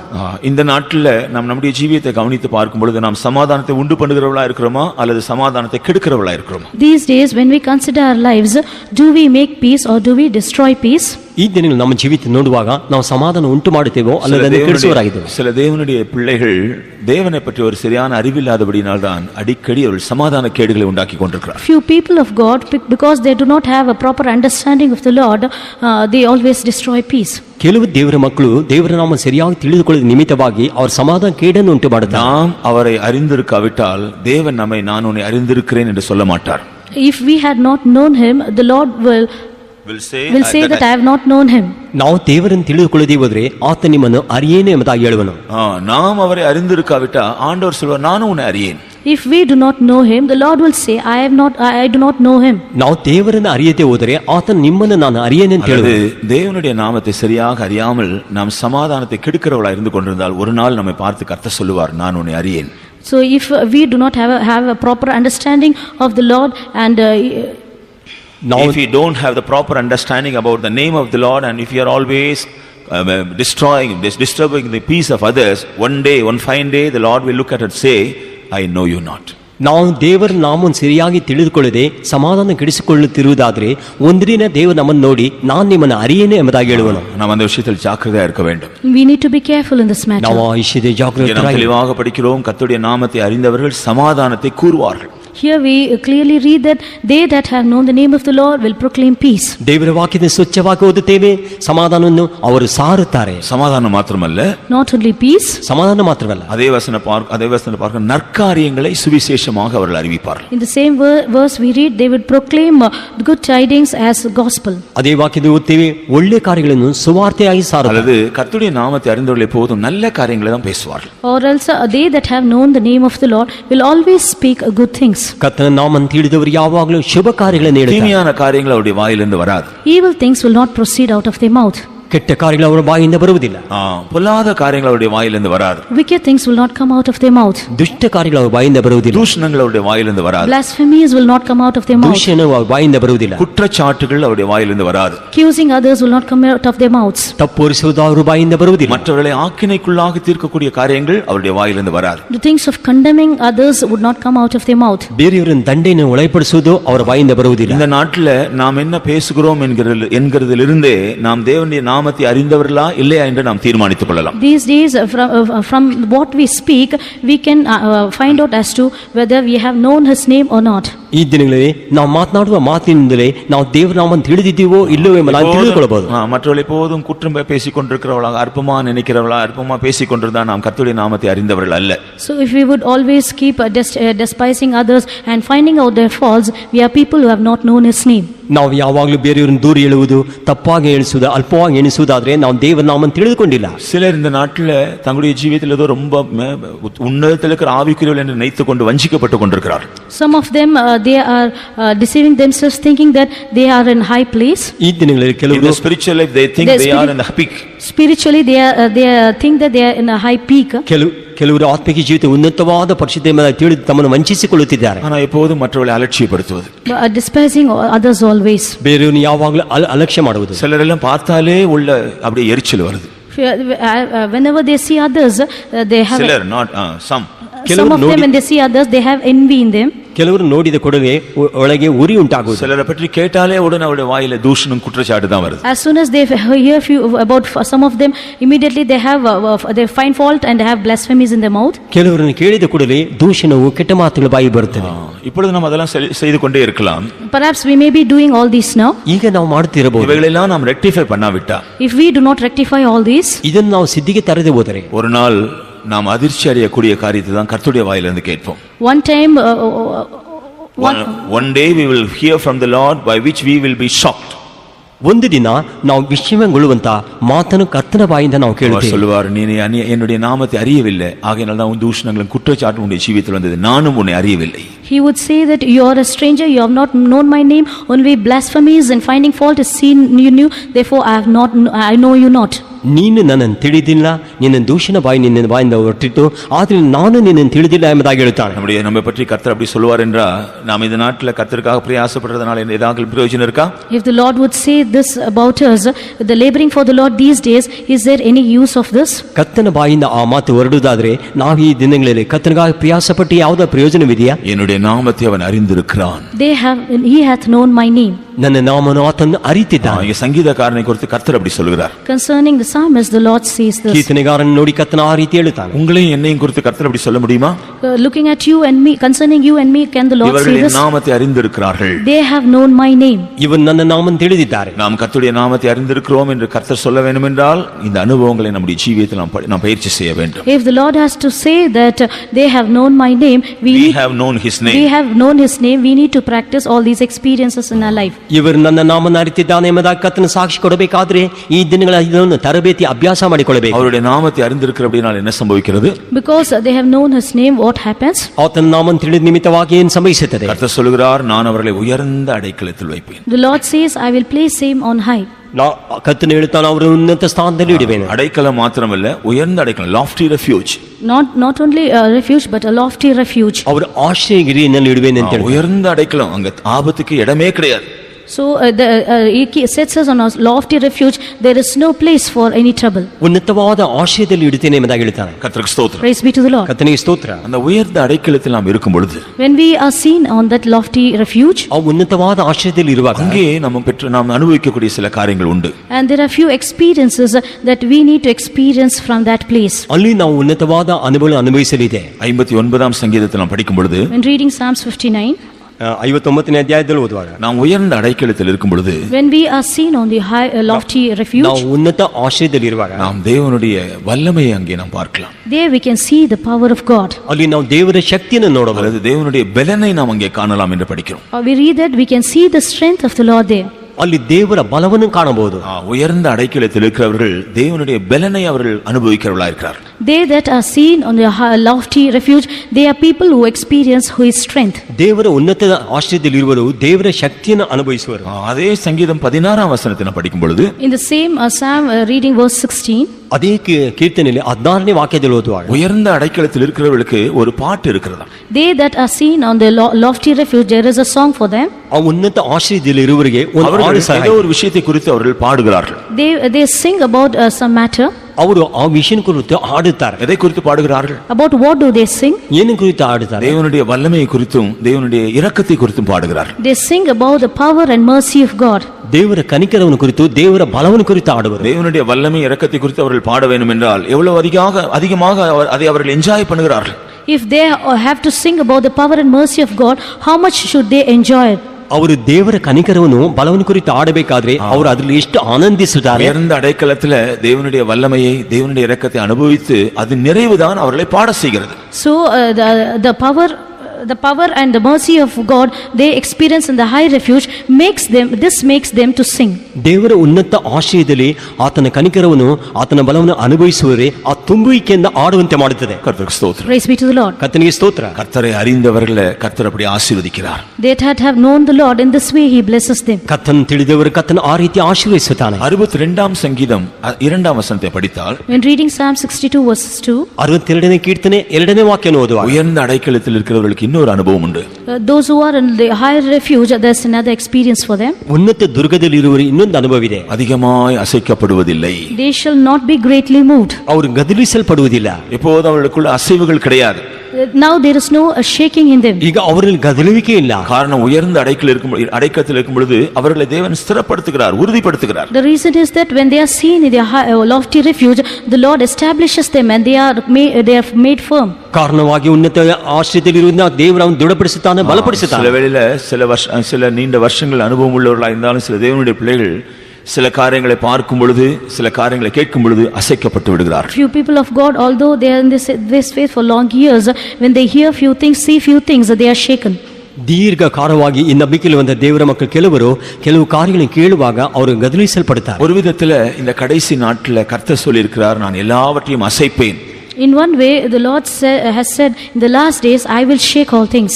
ಒಂದು ವಿಧದಲ್ಲಿ ಕರ್ತನು ಹೇಳಿದಾನೆ, ಈ ಕಡೆಯಿಂದ ನಾನು ಎಲ್ಲವನ್ನು ಗದರಿಸುವೆನು. ஆனாலும் நாம் அசைக்கப்படுகிறவர்களாக இருக்க கூடாது. But yet we should not be people who are shaken. ಆದರೂ ನಾವು ಗದರಿಸಲ್ಪಡದವರಾಗಿರಬೇಕು. நாம் எபிரேயர்ல 12ஆம் அதிகாரத்தில் அதை குறித்து படிக்கிறோம். About this we read in Hebrews chapter 12. ಇಬ್ರಿಯದವರಿಗೆ 12ನೇ ಅಧ್ಯಾಯದಲ್ಲಿ ಓದ್ತೇವೆ. இந்த கடைசி நாட்ல கர்த்தர் எல்லாவற்றையும் அசைப்பேன் என்று சொல்லி இருக்கிறார். In the last days the Lord says that I will shake all things. ಈ ಕಡೆ ದಿನಗಳಲ್ಲಿ ನಾನು ಎಲ್ಲವನ್ನು ಗದರಿಸುವೆನು ಎಂಬುದಾಗಿ ಕರ್ತನು ಹೇಳಿದ್ದಾನೆ. ஆனால் நாம் அசைக்கப்படுகிறவர்களாக இருந்தால், But if we are people who are shaken, ನಾವು ಗದರಿಸಲ್ಪಡುವವರಾಗಿದ್ದರೆ நாம் இல்லாமல் போய்விடுவோம். we will become nothing. ನಾವು ಇಲ್ಲದವರಾಗಿ ಹೋಗುತ್ತೇವೆ. அசையாதவர்களாக இருந்தால் தான் நிலை நிற்போம். So only if we are without shaken, we will be established. ನಾವು ಗದರಿಸಲ್ಪಡದೇ ಇದ್ದರೆ ನಾವು ನೆಲೆಯಾಗಿ ನಿಂತಿರುತ್ತೇವೆ. கர்த்தருக்கு ஸ்தோத்திரம். Praise be to the Lord. ಕರ್ತನಿಗೆ ಸ್ತೋತ್ರ. நாம் நம்முடைய ஜீவியத்தை இந்த நாட்டில் கவனித்து பார்ப்போம். நாம் அடிக்கடி அசைக்கப்படுகிறவர்களாக இருக்கிறோமா அல்லது அசையாதவர்களாய் நாம் மாறிக்கொண்டிருக்கிறோம். These days let us examine our life and see as to whether we are being shaken often or we are established not being shaken. ನಾವು ನಮ್ಮ ಜೀವಿತ ಈ ದಿನಗಳಲ್ಲಿ ನಾವು ಧ್ಯಾನಿಸಿ ನೋಡುವನ, ನಾವು ಗದರಿಸಲ್ಪಡುವವರಾಗಿದ್ದೀವೋ ಗದರಿಸಲ್ಪಡದೆ ದೃಢವಾಗಿ அசைக்கப்படாதவர்களாக இருக்க வேண்டும் என்றால் நாம் என்ன செய்ய வேண்டும்? If we have to not be shaken, what should we do? ಗದರಿಸಲ್ಪಡದವರಾಗಿರಬೇಕಂದ್ರೆ ನಾವು ಏನು அவருடைய உயர்ந்த அடைக்கலத்தில் நாம் வர கற்றுக்கொள்ள வேண்டும். We should learn to come to his high refuge. ಉನ್ನತವಾದ ಆಶ್ರಯಕ್ಕೆ ಬರುವುದಕ್ಕೆ ನಾವು ಪ್ರಯಾಸ ಪಡಬೇಕು. உயர்ந்த அடைக்கலத்துக்குள்ள வரும்படி யார் பிரயாசப்படுகிறார்களோ அவர்கள் தான் அசைக்கப்பட மாட்டார். Only those who try to come to this lofty refuge will not be shaken. ಉನ್ನತ ಆಶ್ರಯದಲ್ಲಿ ಬರುವುದಕ್ಕೆ ಪ್ರಯಾಸ ಪಡುವರು ಅವರು ಗದರಿಸಲ್ಪಡುವುದಿಲ್ಲ. கர்த்தருக்கு ஸ்தோத்திரம். Praise be to the Lord. ಕರ್ತನಿಗೆ ಸ್ತೋತ್ರ. 69ஆம் சங்கீதம் 29ஆம் வசனத்தை நாம் படித்தால், When reading Psalm 69 verse 29, 69ನೇ ಕೀರ್ತನೆ 29ನೇ ವಾಕ್ಯವನ್ನು ಓದುವಾಗ, இந்த உயர்ந்த அடைக்கலத்தில் இருக்கும் பொழுது when we are seen in this high refuge, ಈ ಉನ್ನತವಾದ ಆಶ್ರಯದಲ್ಲಿ ಇರುವಾಗ கர்த்தருடைய ரட்சிப்பு ஒரு கூட்டத்தாருக்கு கிடைக்கிறதா. so to one group of people they receive the salvation of God. ಕರ್ತನ ರಕ್ಷಣೆ ಒಂದು ಗುಂಪಿನವರಿಗೆ ಸಿಗುತ್ತೆ. அல்லது அது ரட்சிப்பு என்று சொல்வது ஒரு விடுதலை தான் காண்பிக்கிறது. The salvation mentioned shows a deliverance. ಇದು ರಕ್ಷಣೆ ಅಂತ ಹೇಳುವುದು ಒಂದು ಬಿಡುಗಡೆಯನ್ನು ತೋರಿಸುತ್ತದೆ. இரண்டு கூட்டத்தாருக்கு உயர்ந்த அடைக்கலத்தில் இருக்கும் பொழுது ரட்சிப்பு அல்லது விடுதலை உண்டாகிறது. Two group was seen in the high refuge, they have deliverance.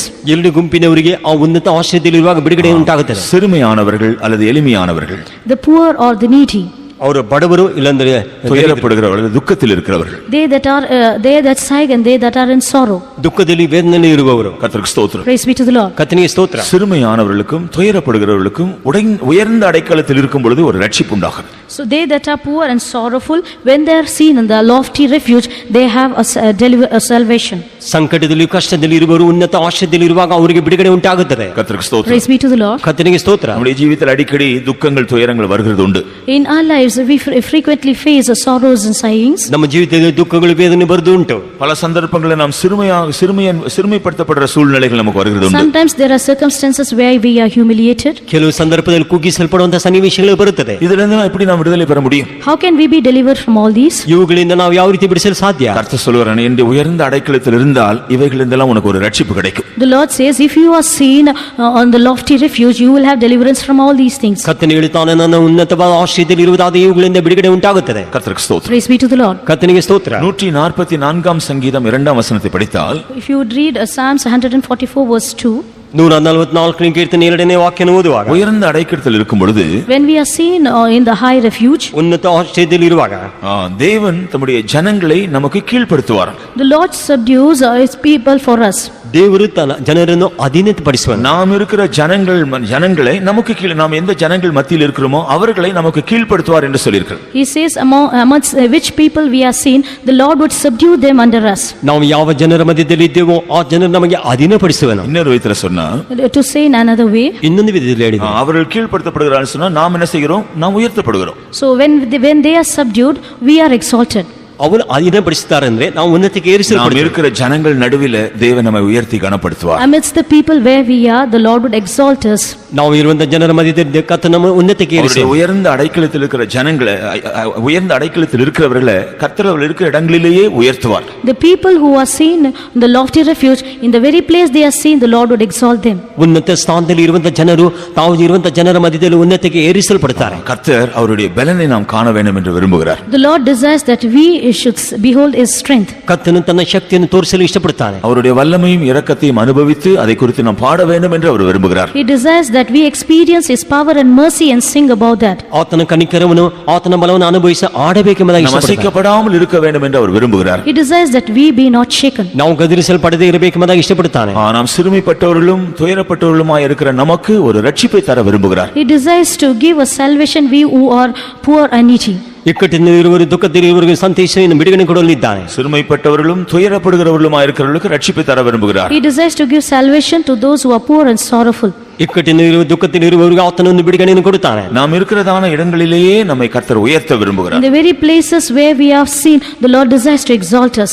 ನಾವು ಇರುವಂತ ಸ್ಥಳದಲ್ಲಿ ಕರ್ತನು ನಮ್ಮನ್ನು ಉನ್ನತಿಗೆ ಏರಿಸಲಿದ್ದಾನೆ. அதனால தான் அவர் சொல்றார், நான் உயர்ந்த அடைக்கலத்தில் வைப்பேன். Therefore He says that I will set him on high place. ಆದ್ದರಿಂದ ನಾವು ಉನ್ನತ ಸ್ಥಾನದಲ್ಲಿ ನಿನ್ನನ್ನು ನೀಡುವೆನು. இது கர்த்தர் நமக்கு தருகிற வாக்குத்தத்தம். This is a promise of the Lord for ಇದು us. ಕರ್ತನು ನಮಗೆ ಕೊಡುವಂತ ವಾಗ್ದಾನವು. கர்த்தர் நம்மை உயர்ந்த அடைக்கலத்தில் வைக்க வேண்டும் என்றால் If the Lord has to set us the lofty refuge, ಕರ್ತನು ನಮ್ಮನ್ನು ಉನ್ನತ ಸ್ಥಾನದಲ್ಲಿ ಇಡಬೇಕಾದರೆ நாம் அவருடைய நாமத்தை அறிந்தவர்களாய் நாம் மாற வேண்டும். we should be seen as people who have known His name. ನಾವು ಆತನ ನಾಮವನ್ನು ತಿಳಿದವರಾಗಿರಬೇಕು. பேரளவில் அறிந்தவர்களாய் இருந்தால் போதாது, Just for namesake, not knowing about His name. ಏನು ಸ್ವಲ್ಪ ಆಳನ್ನು ತಿಳಿದರೆ ಸಾಲದು. நம்முடைய அனுபவங்களின் மூலமாக நாம் அவருடைய நாமத்தை அறிந்தவர்கள் என்பதை விளங்க செய்ய வேண்டும். So we should, through our experience, we should manifest that we have known His name.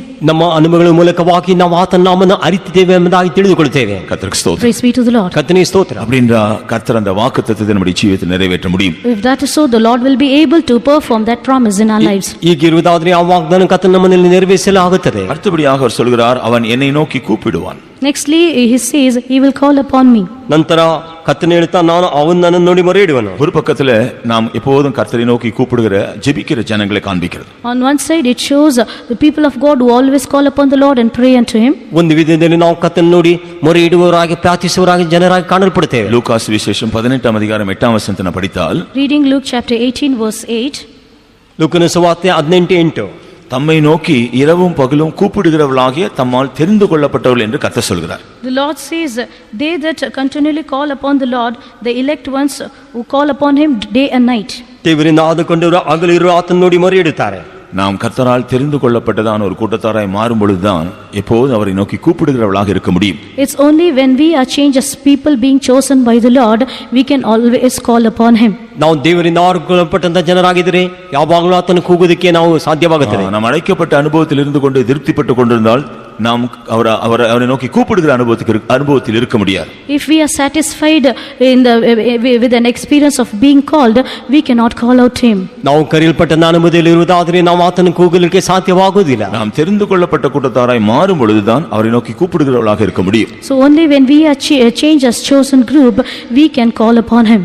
ನಾವು ಆದುಕೊಳ್ಳಲ್ಪಟ್ಟ ಗುಂಪಿನವರಾಗಿ ಮಾರ್ಪಡುವಾಗಲೇ ಆತನ ನೋಡಿ ಕೂಗಲಿಕ್ಕೆ ಸಾಧ್ಯವಾಗುತ್ತದೆ. கர்த்தருக்கு ஸ்தோத்திரம். Praise be to the Lord. ಕರ್ತನಿಗೆ ಸ್ತೋತ್ರ. சங்கீதக்காரன் சொல்லும் பொழுது, When psalmist says, ಕೀರ್ತನೆಗಾರನು ಹೇಳುವಾಗ தான் கர்த்தரை நோக்கி கூப்பிடுகிற சில சந்தர்ப்பங்களை பற்றி அவன் சொல்கிறான். he says about a few occasions where he calls upon the Lord. ಅವನು ದೇವರನ್ನು ನೋಡಿ ಕೂಗಿದಂತ ಸನ್ನಿವೇಶನ ಕುರಿತು ಹೇಳುತ್ತಾನೆ. ஒன்று ஆபத்து காலம். One is at times of trouble. ಒಂದು ಇಕ್ಕಟ್ಟು ಕಾಲ. அது கர்த்தரே அவன் இடத்தில் சொன்னார். The Lord Himself says this to him. ಕರ್ತನೆ ಅವನ ಬಳಿ ஆபத்து காலத்தில் என்னை நோக்கி கூப்பிடு. Call upon me in the day of trouble. ಕಷ್ಟ ಕಾಲದಲ್ಲಿ ನನ್ನ ನೋಡಿ ಕೂಗು. ஆகவே தனக்கு எப்பொழுதெல்லாம் ஆபத்துகள் வருகிறதோ அப்பொழுதெல்லாம் கர்த்தரை நோக்கி கூப்பிடுகிற ஒரு பழக்கமுடையவனாக அவன் இருக்கிறான். Therefore, whenever he faced troubles, he had a practice of calling upon the Lord. ಅವನಿಗೆ ಬರುವಂತ ಆಪತ್ತು ಕಾಲದಲ್ಲಿ ಕರ್ತನ ನೋಡಿ ಕೂಗುವಂತ ಮನುಷ್ಯನಾಗಿ ಕಾಣப்படுತ್ತಾನೆ. கர்த்தருக்கு ஸ்தோத்திரம். Praise be to the Lord. ಕರ್ತನಿಗೆ ಸ್ತೋತ್ರ. 120 சங்கீதம் 1 வசனத்தில் அவன் சொல்லும் பொழுது, When he says in Psalms 120 verse 1, 120ನೇ ಕೀರ್ತನೆ ಮೊದಲೇ ವಾಕ್ಯದಲ್ಲಿ ಅವನು ನೋಡುವಾಗ நெருக்கங்கள் வரும் பொழுது நான் கர்த்தரை நோக்கி கூப்பிடுகிறேன் என்று அவன் சொல்கிறான். he says, at times of distresses I call upon the Lord. ಇಕ್ಕಟ್ಟಿನಲ್ಲಿ ಯೆಹೋವನಿಗೆ ಮೊರೆಯಿಡುತ್ತೇನೆ ಎಂಬುದಾಗಿ ಹೇಳುತ್ತಾನೆ. நமக்கு ஆபத்துகள் நெருக்கங்கள் வரும் பொழுது முதல்ல நாம் யாரை கூப்பிடுகிறோம்? At times of troubles and distresses, firstly whom do we call? ನಮಗೆ ಆಪತ್ತು ಇಕ್ಕಟ್ಟು ಬರುವಾಗ ಮೊದಲು ನಾವು ಯಾರನ್ನು ಕೂಗುತ್ತೇವೆ? நமக்கு கஷ்டங்கள் நெருக்கங்கள் வரும் பொழுது முதல்ல கர்த்தரை நோக்கி கூப்பிடுகிற மனுஷனா தான் நாம் பாக்கியவான்கள். So at times of distress and problems, if we would call upon the name of the Lord first, we are blessed. ನಾವು ಕಷ್ಟಗಳು ಇಕ್ಕಟ್ಟುಗಳು ಬರುವಾಗ ಮೊದಲು ನಾವು ಕರ್ತನ ಕೂಗುತ್ತಾದ್ರೆ ನಾವು ಧನ್ಯರು. கர்த்தரை விட்டுட்டு மனுஷரை கூப்பிட்டு மற்ற எல்லா ஆறு காட்களை கூப்பிட்டு கடைசியில கர்த்தரை கூப்பிடுற மனுஷா இருந்தா நாம் புத்தீனமான மனுஷர். Leaving the Lord, and if you would try to call upon other people finally and call upon the Lord finally, we are foolish people. ನಾವು ಮನುಷ್ಯರನ್ನು ಬೇರೆ ಎಲ್ಲ ಮನುಷ್ಯರನ್ನು ಕರೆದು ಕಡೆಯದಾಗಿ ಕರ್ತನ ಕೂಗುತ್ತಾದ್ರೆ ನಾವು ಬುದ್ಧಿಹೀನರಾದ ಮನುಷ್ಯರು. 142 சங்கீதத்தில் நாம் படிக்கும் பொழுது, when reading Psalms 142, 142ನೇ கீர்த்தனை ஓதுவாங்க, இந்த சங்கீதத்தை எந்த சந்தர்ப்பத்தில் தாவீது பாடுகிறான் என்று அந்த சங்கீதத்தினுடைய தலைப்பில் நாம் படிக்கிறோம். in the heading of this psalm we can read in which occasion David sings this psalm. ಈ ಕೀರ್ತನೆಯನ್ನು ಯಾವ ಸನ್ನಿವೇಶದಲ್ಲಿ ಆಡುತ್ತಾನೆ ಎಂಬುದಾಗಿ ಆ ಕೀರ್ತನೆಯ ಮೇಲೆ ಕಾಣಲು தான் ஒரு குகையில் இருக்கும் பொழுது தேவனை நோக்கி அவன் கூப்பிடுகிறதான் இந்த சங்கீதம். So this psalm is a psalm when he sings when he was in the cave. ಅವನು ಒಂದು ಗುಹೆಯಲ್ಲಿ ಅಡಗಿಕೊಂಡಿರುವಾಗ ಈ ಕೀರ್ತನೆಯನ್ನು ಆಡುತ್ತಾನೆ. குகை என்று சொல்லும் பொழுது அது சில அடிமைத்தனங்கள் அல்லது சிறையிருப்புகளை காண்பிக்கிறது. When you say cave, it shows a few captivities. ಗುಹೆ ಅಂತ ಹೇಳುವಾಗ ಕೆಲವು ದಾಸತ್ವ ಒಂದು ಸರಿತನವನ್ನು ತೋರಿಸುತ್ತದೆ. அது நமக்கு வருகிற அதைரியங்கள் சோர்வுகளை கூட காண்பிக்கிறது. Sometimes it also shows the weariness and discouragements in our life. ಅದು ಕೆಲವು ವೇಳೆ ನಮಗೆ ಅದಿರಿಯ ಸೋರ್ವಿಕೆಯನ್ನು ತರುವಂತದಾಗಿರುತ್ತದೆ. எலியா சோர்ந்து போன பொழுது ஒரு குகைக்குள்ள போனதை நாம் பார்க்கிறோம். We see when Elijah was fainted, he goes into a cave. ಎಲಿಯನು ಅವನ ಬಳಿಯಲ್ಲಿ ಹೋದಾಗ ಒಂದು ಗುಹೆ ಒಳಗೆ ಹೋಗಿದಾಗ ಜೀವಿತದಲ್ಲಿ அப்படிப்பட்ட சந்தர்ப்பங்கள் வருவது உண்டு. Even in our lives we face such situations. ನಮ್ಮ ಜೀವಿತ ಆ ರೀತಿಯ ಅನುಭವಗಳು ಬರುವುದುಂಟು. சோர்வுகள் வரலாம். There may be weariness. ಸೋಲುವಿಕೆಗಳು ಬರಬಹುದು. ಅಧೈರ್ಯங்கள் வரலாம். There may be discouragements. ಅಧೈರ್ಯಗಳು ಬರಬಹುದು. சில கட்டப்பட்ட அனுபவங்கள் உண்டாகலாம். There may be experience of binding. ಕೆಲವು ಬಂಧಲ್ಪಟ್ಟಂತ ಅನುಭವ ಉಂಟಾಗಬಹುದು. சில சிறையிருப்பின் அனுபவங்கள் வரலாம். There may be experience of captivities. ಕೆಲವು ಸರಿತನದ ಅನುಭವ ಬರಬಹುದು. சங்கீதக்காரனை போல அந்த சூழ்நிலையிலிருந்தெல்லாம் நாம் கர்த்தரை நோக்கி கூப்பிடுகிறவர்களா இருக்க வேண்டும். But like the psalmist, we need to call upon the Lord at all these circumstances. ಕೀರ್ತನೆಗಾರನಾಗಿ ಆ ರೀತಿಯಾದ ಸನ್ನಿವೇಶ ಕರ್ತನ ನೋಡಿ ಮರೆಯುವಂತ ಅನುಭವವುಳ್ಳವರಾಗಿರಬೇಕು. கர்த்தருக்கு ஸ்தோத்திரம். Praise be to the Lord. ಕರ್ತನಿಗೆ ಸ್ತೋತ್ರ. ನಾವು கர்த்தரை நோக்கி கூப்பிடும் பொழுது, in this way when we call unto the Lord, ನಾವು ಕರ್ತನ ನೋಡಿ ಕೂಗುವಾಗ கர்த்தர் ஆச்சரியமாய் நமக்கு பதிலளித்து நமக்கு உதவி செய்கிறதை நாம் பார்க்கலாம். we can see the Lord wonderfully delivering us and helping us. ಕರ್ತನ ಆಶ್ಚರ್ಯವಾಗಿ ನಮ್ಮನ್ನು ಬಿಡುಗಡೆ ಮಾಡಿ ನಮ್ಮನ್ನು ರಕ್ಷಿಸುವುದನ್ನು ನಾವು ನೋಡಬಹುದು. 142 சங்கீதம் 4 வசனத்தில் படிக்கும் பொழுது, in reading Psalms 142 verse 4, ಕೀರ್ತನೆ 142 4ನೇ ವಾಕ್ಯವನ್ನು ಓದುವಾಗ, தனக்கு எந்த விதமான ஆதரவு அடைக்கலம் இல்லாத வேளையில் அவன் கர்த்தரை நோக்கி கூப்பிடுகிறதா சொல்கிறான். he says that when at times when he had no help and any comfort from others, he calls upon the Lord. ಅವನು ಯಾವ ವಿಧವಾದ ಸಹಾಯವೋ ಆಶ್ಚರ್ಯವಿಲ್ಲದಿರುವಾಗ ಕರ್ತನ ನೋಡಿ ಕೂಗುತ್ತಾನೆ ಎಂಬುದಾಗಿ ಹೇಳುತ್ತಾನೆ. தனக்கு அடைக்கலமாக ஆதரவாக ஒன்றும் இல்லை என்கிறதை உணர்ந்து அவன் கர்த்தரை நோக்கி கூப்பிடுகிறதா சொல்கிறான். he says that when refuge failed and no man cared for him, at this circumstance he calls upon the Lord. ಅವನಿಗೆ ಯಾವ ವಿಧವಾದ ಆಶ್ಚರ್ಯವೋ ಇಲ್ಲ ಸಹಾಯವೂ ಇಲ್ಲದಿರುವುದನ್ನು ಗ್ರಹಿಸಿಕೊಂಡು ಅವನು ಕರ್ತನ ನೋಡಿ ಕೂಗುವುದಾಗಿ ಹೇಳುತ್ತಾನೆ. கர்த்தருக்கு ஸ்தோத்திரம். Praise be to the Lord. ಕರ್ತನಿಗೆ ಸ್ತೋತ್ರ. நாமும் கூட நமக்கு உதவி இல்லாத வேளையில் அடைக்கலமாக நமக்கு ஒருவர் உதவி செய்ய முடியாத வேளையில் வரும்பொழுதெல்லாம் கர்த்தரை நோக்கி கூப்பிட வேண்டும். We too at times when there is no help, when there is no refuge for us, we have to call upon the Lord. ನಾವು ಸಹ ನಮಗೆ ಯಾರು ಸಹಾಯ ಇಲ್ಲದಿರುವಾಗ ಆಶ್ಚರ್ಯ ಇಲ್ಲದಿರುವಾಗ ಕರ್ತನ ನೋಡಿ ಕೂಗಬೇಕು. கர்த்தருக்கு ஸ்தோத்திரம். Praise be to the Lord. ಕರ್ತನಿಗೆ ಸ್ತೋತ್ರ. அது மாத்திரமல்ல, Not only that, ಅದು ಮಾತ್ರವಲ್ಲ, அதே வசனத்தில் இன்னொரு காரியத்தையும் சொல்கிறான். in the same verse he says another thing. ಅದೇ ವಾಕ್ಯದಿಂದ ಇನ್ನೊಂದು ಕಾರ್ಯವನ್ನು தன்னை ಹೇಳುತ್ತಾನೆ. அறிந்து கொள்ளக்கூடிய ஒருவரும் இல்லாத வேளையில் அவன் கர்த்தரை நோக்கி கூப்பிடுகிறதா சொல்கிறான். He says at time when no man cared for him, he had called upon the Lord. ತನ್ನನ್ನು ತಿಳಿದುಕೊಳ್ಳಲು ಒಬ್ಬರು ಇಲ್ಲದಿರುವಂತ ಸಂದರ್ಭದಲ್ಲಿ ಕರ್ತನನ್ನು ಕೂಗುತ್ತಾನೆ ಎಂಬುದಾಗಿ ಹೇಳುತ್ತಾನೆ. ஒருவரும் தன்னை அறியாமல் இருக்கிற ஒரு சூழ்நிலை, தன்னை பற்றி ஒருவர் அறியவில்லை, ஆகையால் தனக்கு எந்த விதத்தில் அவர் உதவி செய்ய முடியாது. At circumstances when no one knew about him, no one helped him, at this circumstance he called upon the Lord. ತನ್ನನ್ನು ಒಬ್ಬರು ತಿಳಿದುಕೊಳ್ಳದೇ ಇರುವಂತಹ ಸನ್ನಿವೇಶದಲ್ಲಿ ಯಾರು ಸಹಾಯ ಮಾಡದಿರುವ ಸನ್ನಿವೇಶದಲ್ಲಿ ಕರ್ತನ ನೋಡಿ ಮೊರೆಯಿಡುತ್ತಾನೆ ಎಂಬುದಾಗಿ ಹೇಳುತ್ತಾನೆ. கர்த்தருக்கு ஸ்தோத்திரம். Praise be to the Lord. ಕರ್ತನಿಗೆ ಸ್ತೋತ್ರ. நாமும் கூட சில நெருக்கங்கள் கஷ்டங்கள்ல போகும் பொழுது மற்றவர்கள் நம்ம உண்மையான நிலைமையை நாம் விளங்கிக் கொள்ள முடியாது. We too when we go through few difficulties and afflictions, people will not know our true state. ನಾವು ಕೆಲವು ಕಷ್ಟಗಳು ಶೋಧನೆ ಮಾರ್ಗದಲ್ಲಿ ಹೋಗುವಾಗ ಕರ್ತನು ಬೇರೆಯವರು ನಮ್ಮ ನಿಜವಾದ ಸ್ಥಿತಿಯನ್ನು ತಿಳಿದುಕೊಳ್ಳುವುದಿಲ್ಲ. அந்த வேளையில நாம் கர்த்தரை நோக்கி கூப்பிட வேண்டும். At that situation we need to call upon the Lord. ಆ ವೇಳೆ ನಾವು ಕರ್ತನ ನೋಡಿ ಮೊರೆಯಿಡಬೇಕು. சங்கீதக்காரன் தனக்கு இப்படிப்பட்ட சம்பவங்கள் வந்த பொழுதெல்லாம் கர்த்தரை நோக்கி கூப்பிடுவதாக அவன் சொல்கிறான். The psalmist says that at all these circumstances he called upon the Lord. ಕೀರ್ತನೆಗಾರನು ಈ ರೀತಿಯಾದ ಸನ್ನಿವೇಶ ಬರುವಾಗ ಕರ್ತನ ನೋಡಿ ಮೊರೆಯಿಟ್ಟದಾಗಿ ಹೇಳುತ್ತಾನೆ. கர்த்தருக்கு ஸ்தோத்திரம். Praise be to the Lord. ಕರ್ತನಿಗೆ ಸ್ತೋತ್ರ. கர்த்தரை நோக்கி கூப்பிடும்போது அவர் என்ன செய்கிறார்? When he calls upon the Lord, what does he do? ಕರ್ತನ ನೋಡಿ ಕೂಗುವಾಗ ಆತನ ಏನು ಮಾಡ್ತಾನೆ? அவன் என்னை நோக்கி கூப்பிடுவான். He will look unto me and cry unto me. ಅವನು ನನ್ನ ನೋಡಿ ಮೊರೆ ಇಡುವನು. He will call upon me. He will call upon me. ಆತನ ಮೊರೆ ಇಡುವನು. நான் அவனுக்கு உத்தரவு அருளுவேன். I will answer him. ನಾನು ಆತನಿಗೆ ಸದ್ದುತ್ತರವನ್ನು நம்முடைய ದಯಪಾಲಿಸುವೆನು. தேவன் அவரை நோக்கி கூப்பிடும் பொழுதெல்லாம் உத்தரவு அருளுகிற தேவன். Our God, every time we call upon him, is a God who answers us. ನಮ್ಮ ದೇವರು ಆತನ ನೋಡಿ ಮೊರೆ ಇಡುವಾಗ ಸದ್ದುತ್ತರವನ್ನು ಕಳಿಸುವ நம்முடைய ದೇವರು. தேவன் பாகாலை போன்ற தேவன் அல்ல. Our God is not a God of Baal. ನಮ್ಮ ದೇವರ ಬಾಳಾಲಿನ ದೇವರ ಹಾಗೆ ಅಲ್ಲ. லைக் பேயால். Like Baal. பாகால தீர்க்கதரிசிகள் என்ன செய்தார்கள்? What did the prophets of Baal do? ಬಾಳಾಲಿನ ಪ್ರವಾದಿಗಳು ಏನು ಮಾಡಿದರು? பலி செலுத்தினார்கள். They offered sacrifice. ಯಜ್ಞಗಳನ್ನು ಸಮರ್ಪಿಸಿದರು. தங்களுடைய சரீரத்தை எல்லாம் அவர்கள் காயப்படுத்திக் கொண்டார்கள். They wounded their bodies. ತಮ್ಮ ದೇಹಗಳನ್ನು ಗಾಯಪಡಿಸಿಕೊಂಡರು. கூப்பிட்டார்கள். They called out. ಆತನ ನೋಡಿ ಕೂಗಿದರು. ஒரு சத்தம் இல்ல. There's no voice. ಯಾವ ಶಬ್ದವೂ ಇಲ್ಲ. காரணம் பாகால் தேவன் அல்ல. The reason is Baal is not God. ಕಾರಣವು ಬಾಳಾಲಿನ ದೇವರಲ್ಲ. அது ஒரு விழுந்து போன ஆவி. That is a fallen spirit. ಅದು ಬಿದ್ದು ಹೋದ ಆತ್ಮವು. நம்முடைய தேவன் ஜீவனுள்ள தேவன். Our God is a living God. ನಮ್ಮ ದೇವರು ಜೀವವುಳ್ಳ ದೇವರು. நம்முடைய தேவன் சர்வவல்லமையுள்ள தேவன். He is an almighty God. ನಮ್ಮ ದೇವರು அவர் ಸರ್ವಶಕ್ತನಾದ நமக்காக ದೇವರು. ஜீவிக்கிற தேவன். He is a God who lives for us. ಆತನು ನಿರಂತರವಾಗಿ அவர் ಜೀವಿಸುವ நம்மை ದೇವರು. விசாரிக்கிற தேவன். He is a God who cares us. ಆತನು ನಮಗೆ ವಿಚಾರಿಸುವ அவரை ದೇವರು. நோக்கி கூப்பிடும் பொழுதெல்லாம் நமக்கு உத்தரவு அருளுகிற தேவன். He is a God who answers us all the time we call upon him. ಆತನು ನೋಡಿ ಮೊರೆ ಇಡುವಾಗಲ ಸದ್ದುತ್ತರವನ್ನು ದಯಪಾಲಿಸುವ அவர் ದೇವರು. சொல்கிறார், அவர் என்னை நோக்கி கூப்பிடுவான், நான் அவனுக்கு மறு உத்தரவு அருளுவேன். Therefore he says, he will call upon me and I will answer him. ಅವನು ನನಗೆ ಮೊರೆ ಇಡುತ್ತಾನೆ, ನಾನು ಅವನಿಗೆ ಸದ್ದುತ್ತರವನ್ನು ದಯಪಾಲಿಸುವೆನು. நம்முடைய தேவன் எப்படி உத்தரவு அருளுகிறவர்? How would our God answer us? ನಮ್ಮ ದೇವರು ಯಾವ ರೀತಿ ಸದ್ದುತ್ತರವನ್ನು ದಯಪಾಲಿಸುವ? எலியாவை கேட்டான், அவன் என்ன சொல்லுவான்? If it is asked to Elijah, what would he say? ಎಲ್ಲಿನ ಕೇಳಿದರೆ ಏನು ಹೇಳುವನು? எங்களுடைய தேவன் அக்கினியினால் உத்தரவு அருளுகிறவர். Our God who is a God who answers by fire. ನಮ್ಮ ದೇವರು ಬೆಂಕಿಯ ಮೂಲಕವಾಗಿ ಉತ್ತರವನ್ನು ಕಳಿಸುವ எங்களுடைய ದೇವರು. தேவன் பேசினால் உடனே அக்கினி பற்றி எரியும். If our God would speak, immediately fire would burn. ನಮ್ಮ ದೇವರು ಮಾತನಾಡಿದ ಕೂಡಲೇ ಬೆಂಕಿ ಹತ್ತಿಕೊಳ್ಳುತ್ತದೆ. எலியா பலி செலுத்தி கர்த்தரை நோக்கி கூப்பிட்டான்.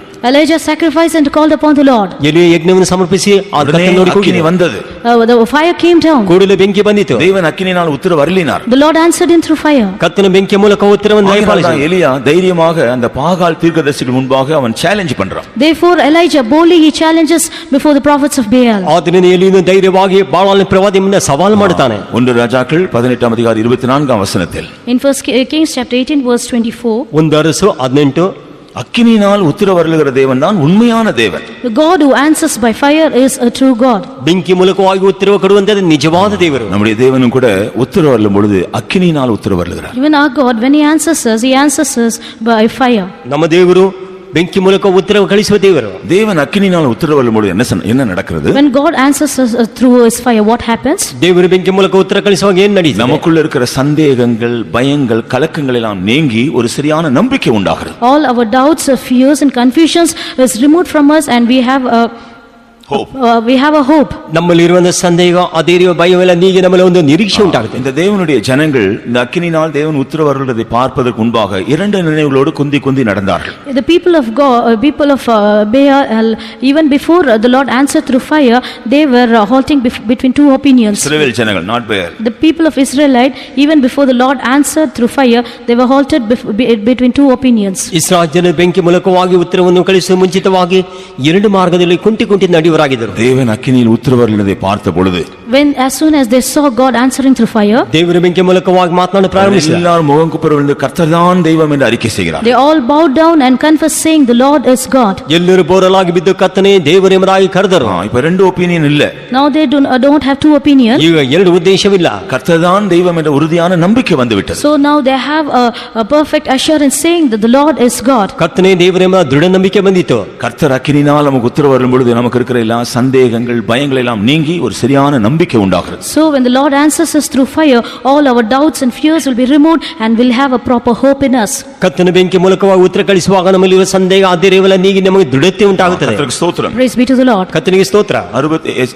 65ஆம் சங்கீதம் 5ஆம் வசனத்தை படிக்கும் பொழுது, Reading Psalm 65 verse 5. 65ನೇ ಕೀರ್ತನೆ 5ನೇ ವಾಕ್ಯನ ಓದುವಾಗ, தேவன் உத்தரவு அருளும் பொழுது When the Lord answers, ಕರ್ತನ ಉತ್ತರವನ್ನು ಕಳಿಸುವ அது பயங்கரமாக இருக்கிறது என்று நாம் படிக்கிறோம். we see that would be terrible. ಇದು ಭಯಂಕರವಾಗಿದೆ ಎಂಬುದನ್ನು ಓದುತ್ತೇವೆ. கர்த்தருக்கு ஸ்தோத்திரம். Praise be to the Lord. ಕರ್ತನಿಗೆ ಸ್ತೋತ್ರ. தேவன் உத்தரவு அருளும் பொழுது அவர் தம்முடைய பயங்கரத்தை விளங்க செய்கிறார். When the Lord answers us through fire, he shows forth his terribleness. ಕರ್ತನ ಸದ್ದುತ್ತರವನ್ನು ದಯಪಾಲಿಸುವಾಗ ತನ್ನ ಭಯಂಕರವನ್ನು ತೋರ್ಪಡಿಸಿಕೊಳ್ಳುತ್ತಾನೆ. அந்த பயங்கரத்தோடு சேர்ந்த ஒரு நீதியை வெளிப்படுத்துகிறார். Along with that terrible, he manifests righteousness. ಆ ಭಯಂಕರದೊಂದಿಗೆ ತನ್ನ ನೀತಿಯನ್ನು ಅನುಗ್ರಹಿಸುತ್ತಾನೆ. கர்த்தருக்கு ஸ்தோத்திரம். Praise be to the Lord. ಕರ್ತನಿಗೆ ಸ್ತೋತ್ರ. கர்த்தர் அவருடைய ஜனங்களுக்கு உத்தரவு அருளும் பொழுது நீதி விளங்க செய்கிறார், அது உறுதிப்படுத்துகிறார். When the Lord answers through fire, the Lord confirms his righteousness to his people. ಕರ್ತನು ತನ್ನ ಜನರಿಗೆ ಉತ್ತರ ಕೊಡುವಾಗ ತನ್ನ ನೀತಿಯನ್ನು ಕಾಣಿಸುವಂತೆ அந்த ಮಾಡುತ್ತಾನೆ. நீதியை அவர் விளங்க செய்யும் பொழுது அது எல்லாருக்கும் ஒரு பயங்கரத்தை, ஒரு பயத்தை உண்டாக்குகிறது. So when he manifests this righteousness to his people,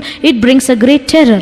ಆ ನೀತಿಯಲ್ಲಿ ಪ್ರಕಟಿಸುವಾಗ ಎಲ್ಲರಿಗೂ ಒಂದು ಭಯವನ್ನು ಉಂಟು ಮಾಡುತ್ತದೆ. அந்த சம்பவத்தில், அந்த சூழ்நிலையில் எந்த அநீதியான அநியாயமான காரியங்கள் ஒன்று நிற்க முடியாது. So in that situation, no injustice can stand. ಆ ಸನ್ನಿವೇಶದಲ್ಲಿ ಯಾವ ಅನ್ಯಾಯವಾದ ಕಾರ್ಯಗಳು ನಿಲ್ಲಲಿಕ್ಕೆ ಸಾಧ್ಯವಾಗುವುದಿಲ್ಲ. நீதியை விளங்க செய்யும்படியாக கர்த்தர் உத்தரவு அருளுகிறார். The Lord answers us so in order to manifest his righteousness. ತನ್ನ ನೀತಿಯನ್ನು ಕಳಿಸುವುದಕ್ಕಾಗಿ ತನ್ನ ಉತ್ತರವನ್ನು அவர் அப்படி ಕಳಿಸುತ್ತಾನೆ. செய்யும் பொழுது எந்த அநீதியும் நிற்க முடியாது, அவைகள் எல்லாம் ஒன்றுமில்லாமல் போகும். So when he does this, no injustice can stand, or they would be brought to nothing. ಆತನ ನೀತಿಯನ್ನು ಕಳಿಸುವಾಗ ಯಾವ ಅನೀತಿ ನಿಲ್ಲಲಾರದೆ ಹೋಗುತ್ತದೆ. 81 சங்கீதம் 7 வசனத்தை படிக்கும் பொழுது, When reading Psalms 81 verse 7, 81ನೇ ಕೀರ್ತನೆ 7ನೇ ವಾಕ್ಯ ಓದುವಾಗ கர்த்தர் உத்தரவு அருளுகிற இன்னொரு வினோதமான ஒரு அனுபவத்தை இங்கே நாம் பார்க்கிறோம். here we see another high experience of God answering through his fire. ಕರ್ತನು ಉತ್ತರ ಕಳಿಸುವ ಇನ್ನೊಂದು ವಿನೋದವಾದ ಕಾರ್ಯಗಳನ್ನು ನೋಡ್ತೇವೆ. இடி முழக்கத்தின் மறைவிலிருந்து நான் உனக்கு உத்தரவு அருளுவேன். He would answer us through the thunders. ಗುಡುಗುವ ಮೋಡದಿಂದ ನಿನಗೆ ಉತ್ತರವನ್ನು ದಯಪಾಲಿಸುವೆನು. Secret place of the thunder. Secret place of the thunder. 81:7. இடிமுழக்கத்தின் மறைவிடத்திலிருந்து நான் உத்தரவு அருளுவேன். I will answer thee in the secret place of thunder. ಗುಡುಗುವ ಮರೆಯಿಂದ ನಾನು ನಿನಗೆ ಉತ್ತರವನ್ನು ದಯಪಾಲಿಸುವೆನು. கர்த்தருக்கு ஸ்தோத்திரம். Praise be to the Lord. ಕರ್ತನಿಗೆ ಸ್ತೋತ್ರ. ஒரு விதத்துல மறைவிடமாக இருந்தாலும் இன்னொரு பக்கத்துல அந்த உத்தரவு வரும் பொழுது அது இடிமுழக்கமாக இருக்கிறது. On one side, though it is a secret place, but when he answers, it's like a thunder. ಒಂದು ವಿಧದಲ್ಲಿ ಅದು ಗುಪ್ತ ಸ್ಥಳವಾಗಿದ್ದರೂ ಕೂಡ ಇನ್ನೊಂದು ವಿಧದಲ್ಲಿ ಗುಡುಗಿನಂತೆ ಅದು ಉತ್ತರ ಹೊರಗೆ சில ಬರುತ್ತದೆ. வேளையில தேவன் அதர்சனமாக கிரியை செய்கிறார். Sometimes the Lord invisibly works, ಕೆಲವು ವೇಳೆ ದೇವರ ದರ್ಶನವಾಗಿ ಕ್ರಿಯೆ ஆனா ಮಾಡುತ್ತಾನೆ. இடிமுழக்கம் உண்டாகும். but they will be thunder. ಆದರೆ ಗುಡುಗುಗಳು ಉಂಟಾಗುತ್ತವೆ. தேவனுடைய வல்லமை வெளிப்படும். The power of God will be manifested. ದೇವರ ಶಕ್ತಿ ತೋರ್ಪಡುತ್ತದೆ. தேவன் நமக்காக உத்தரவு அருளும் பொழுது அவருடைய வல்லமை நமக்காக விளங்க செய்கிறார். When the Lord answers us, he makes manifest his power to us. ದೇವರು ನಮಗೆ ಉತ್ತರವನ್ನು ಕಳಿಸುವಾಗ ಆತನ ಶಕ್ತಿಯನ್ನು ನಮಗೆ ತೋರ್ಪಡಿಸುತ್ತಾನೆ. கர்த்தருக்கு ஸ்தோத்திரம். Praise be to the Lord. ಕರ್ತನಿಗೆ ಸ್ತೋತ್ರ. நாம் உண்மையாய் கர்த்தரை நோக்கி கூப்பிடும் பொழுது கர்த்தர் நமக்கு அருளுகிற மறு உத்தரவிலே தேவனுடைய வல்லமை விளங்கும். When we truly call upon the Lord, in the answer which he answers us, we can see the power of God. ನಾವು ಯಥಾರ್ಥವಾಗಿ ದೇವರನ್ನು ನೋಡಿ ಕೂಗುವಾಗ ಕರ್ತನು ಕೊಡುವಂತ ಉತ್ತರದಲ್ಲಿ ಅಲ್ಲಿ ಒಂದು ಶಕ್ತಿ ಪ್ರಕಟವಾಗುತ್ತದೆ. கர்த்தருடைய பரிசுத்த நாமம் ஸ்தோத்திரம். Praise be to the holy name of the Lord. ಕರ್ತನ ಪರಿಶುದ್ಧ ನಾಮಕ್ಕೆ ಸ್ತೋತ್ರ. 99 சங்கீதம் 8 வசனத்தை நாம் படித்தால், When reading Psalms 99 verse 8, 99ನೇ ಕೀರ್ತನೆ 8ನೇ ವಾಕ್ಯ ಓದುವಾಗ கர்த்தர் மறு உத்தரவு அருளும் பொழுது உண்டாகிற இன்னொரு விசேஷமான அனுபவத்தை நாம் இங்கே பார்க்கிறோம். here we see another special experience when the Lord answers us through his fire. ಕರ್ತನ ಉತ್ತರ ಕೊಡುವ ಇನ್ನೊಂದು ಅನುಭವ ಕುರಿತು ನಾವು ಇಲ್ಲಿ ಓದ್ತೇವೆ. இங்கே இந்த வசனத்தை நாம் பார்க்கிறோம், கர்த்தர் உத்தரவு அருளும் பொழுது நமக்கு மன்னிப்பு உண்டாகிறது. Here in this verse we read, when the Lord answers us, we have forgiveness.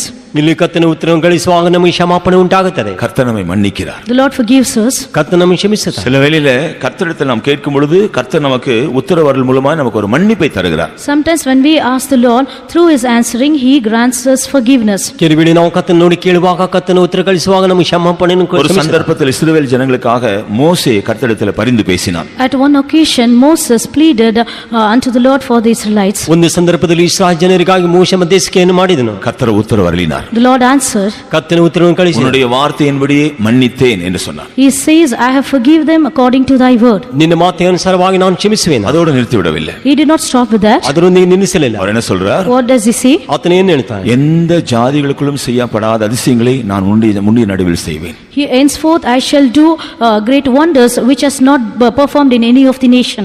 ಯಾವ ಜನಾಂಗದಲ್ಲಿ ಮಾಡದಿರುವಂತ ಮಹತ್ ಕಾರ್ಯಗಳನ್ನು ನಿಮ್ಮ ಮಧ್ಯದಲ್ಲಿ ಮಾಡುವೆನು. நான் உன்னோடு கூட இந்த செய்கிற காரியம் பயங்கரமா இருக்கும். The thing which I would do with you will be terrible. ನಾವು ನಿಮ್ಮ ಮಧ್ಯದಲ್ಲಿ ಮಾಡುವಂತ ಕಾರ್ಯ ಭಯಂಕರವಾಗಿದೆ. நாம் என்ன விளங்கிக் கொள்கிறோம்? From this what do we understand? ಇದರಿಂದ ನಾವು ಏನು ಅರ್ಥ ஒரு ಮಾಡಿಕೊಳ್ಳಿ? மன்னிப்புக்கு பிறகு ஒரு அதிசயத்தை தேவன் செய்கிறார். After forgiveness, the Lord performs a wonder. ಒಂದು ಕ್ಷಮಾಪಣೆ ನಂತರ ಒಂದು ಅದ್ಭುತವನ್ನು ದೇವರು ಮಾಡುತ್ತಾನೆ. கர்த்தர் நமக்காக உத்தரவு அருளும் பொழுது When the Lord answers us, ಕರ್ತನು ನಮಗೆ ಉತ್ತರವನ್ನು ಕಳಿಸುವಾಗ ஒரு விதத்தில் நம்முடைய குறைகளையோ நம்முடைய புத்தியினங்களையோ நம்முடைய சந்தேகங்கள் அவிசுவாசங்களையோ மன்னிக்கிறார். in one way he forgives all our foolishness and sins and faults. ಒಂದು ವಿಧದಲ್ಲಿ ನಮ್ಮ ಕುಂದುಕೊರತೆಗಳನ್ನು unbelief, our fear and doubts. Our unbeliefs and fears and doubts. ನಮ್ಮ ಅಪನಂಬಿಕೆ ನಮ್ಮ ಸಂದೇಹ ಇದನ್ನೆಲ್ಲ ಕ್ಷಮಿಸುತ್ತಾನೆ. மன்னித்த பின்பு ஒரு அதிசயத்தை அவர் நடப்பிப்பார். After forgiving, he will perform a wonder. ಕ್ಷಮಿಸಿದ ನಂತರ ಒಂದು ಅದ್ಭುತವನ್ನು ಮಾಡುತ್ತಾನೆ. ಮಾಡುತ್ತಾನೆ. கர்த்தருக்கு ஸ்தோத்திரம். Praise be to the Lord. ಕರ್ತನಿಗೆ ಸ್ತೋತ್ರ. கர்த்தர் உத்தரவு வரும் பொழுது உண்டாகிற இன்னொரு விசேஷமான காரியம் உண்டு. When the Lord answers, there's another special thing. ಕರ್ತನು ಉತ್ತರ ಕಳಿಸುವಾಗ ಇನ್ನೊಂದು ವಿಶೇಷವಾದ ಕಾರ್ಯವಿದೆ. யோபின் புஸ்தகம் 31 அதிகாரம் 35 வசனத்தை நாம் படிக்கும் பொழுது In reading the book of Job, chapter 31, verse 35, ಯೋಬನ ಪುಸ್ತಕ 31-35 ವಾಕ್ಯ. சத்துருக்கள் நமக்கு விரோதமாய் அவர்களுக்கு இருக்கிற குற்றச்சாட்டுகள் அவர்கள் எல்லாவற்றையும் அவர்கள் எழுதி அதை நம்மிடத்தில் கொடுத்து விடுவார்களாம். 31-35 he would, படி அந்த வசனத்தை படி. Oh, that one would hear me, behold, my desire is this, that the Almighty would answer me, and that mine adversary had written a book. இங்கிலீஷ்ல சரியா, என்னுடைய சத்துருக்கள் எனக்கு விரோதமா என்னெல்லாம் குற்றச்சாட்டுகளை வைத்திருக்கிறார்களோ அதெல்லாம் எழுதி என்னிடத்தில் கொடுத்து விடுவார்கள் என்று சொல்கிறான். Whatever fault concerning me the adversary has, the Lord would write that in a book and give it to me. ನನ್ನ ಮೇಲೆ ನನ್ನ ವೈರಿಗಳು ಯಾವ ತಪ್ಪನ್ನು ಹೊರಿಸಲಿದ್ದಾರೋ ಅದನ್ನ ನನ್ನ ಬಳಿಗೆ ಕೊಟ್ಟು ಬಿಡುತ್ತಾರೆ ಎಂಬುದಾಗಿ ಹೇಳಿದೆ. அது எவ்வளவு ஒரு விசேஷமான ஒரு காரியம். What a special thing is this? ಅದು ಎಷ್ಟು ವಿಶೇಷವಾದ ಕಾರ್ಯ. நம்முடைய சத்துருக்கள் ஓயாமல் நம்ம குற்றம் சாட்டி கொண்டே இருக்கிறார்கள். Without ceasing, our enemy is accusing us. ನಮ್ಮ ವೈರಿಗಳು ಯಾವಾಗ ನಮ್ಮ ಮೇಲೆ ದೂರ ಹೇಳುತ್ತಿರ್ತಾರೆ. ஆனால் அந்த விஷயத்துல நாம் கர்த்தரை நோக்கி கூப்பிடும் பொழுது, But in this matter, when we call on the Lord, ನಾವು ಆ ವಿಷಯದ ಕರ್ತನ ನೋಡಿ ಕೂಗುವಾಗ கர்த்தர் நமக்கு உத்தரவு அருளுகிறார். the Lord answers us. ಕರ್ತನ ಉತ್ತರವನ್ನು ಕಳಿಸುತ್ತಾನೆ. அவர் என்ன சொல்கிறார்? What does he say? ಅವರು ಏನು ಹೇಳುತ್ತಾನೆ? சத்துருக்களை பார்த்து உன்னுடைய எல்லா குற்றச்சாட்டுகளையும் அவனிடத்தில் கொடுத்து விடு, இனி நீ ஒன்று பேசக்கூடாது. Looking at the enemy, write down all the faults and give it to him. ನೀನು ನಿನ್ನ ದೂರುಗಳನ್ನು ಆತನ ಬಳಿ ಕೊಟ್ಟು ಬಿಡಿ, ನಿಮ್ಮ ಮೇಲೆ ಏನು ಮಾತನಾಡಬೇಡ. யோபின் சிநேகிதர்களுக்கு அப்படிதான் நடந்தது. This is what happened to the friends of Job. ಯೋಬನ ಸ್ನೇಹಿತರಿಗೆ ಹಾಗೆ ಆಯಿತು. அவர் யோபின் சிநேகிதர்கள் தான். They are the friends of Job. ಅವರು ಯೋಬನ ಸ್ನೇಹಿತರೆ. அவர்கள் யோபுக்கு ஆறுதல் சொல்ல வந்தார்கள். They came to comfort Job. ಅವರು ಯೋಬನಿಗೆ ಆಲೋಚನೆ ಕೊಡಲು ಬಂದರು. யோபு தைரியப்படுத்த வந்தார்கள். They came to encourage Job. ಯೋಬನ ಧೈರ್ಯಪಡಿಸಲು ஆனால் ಬಂದರು. வந்த பின்பு சத்துருக்களை போலதான் கிரியை செய்தார்கள். But after they came, they worked like an enemy. ಅವರು ಬಂದ ಮೇಲೆ ವೈರಿಗಳಾಗಿ ಕ್ರಿಯೆ ಮಾಡಿದರು.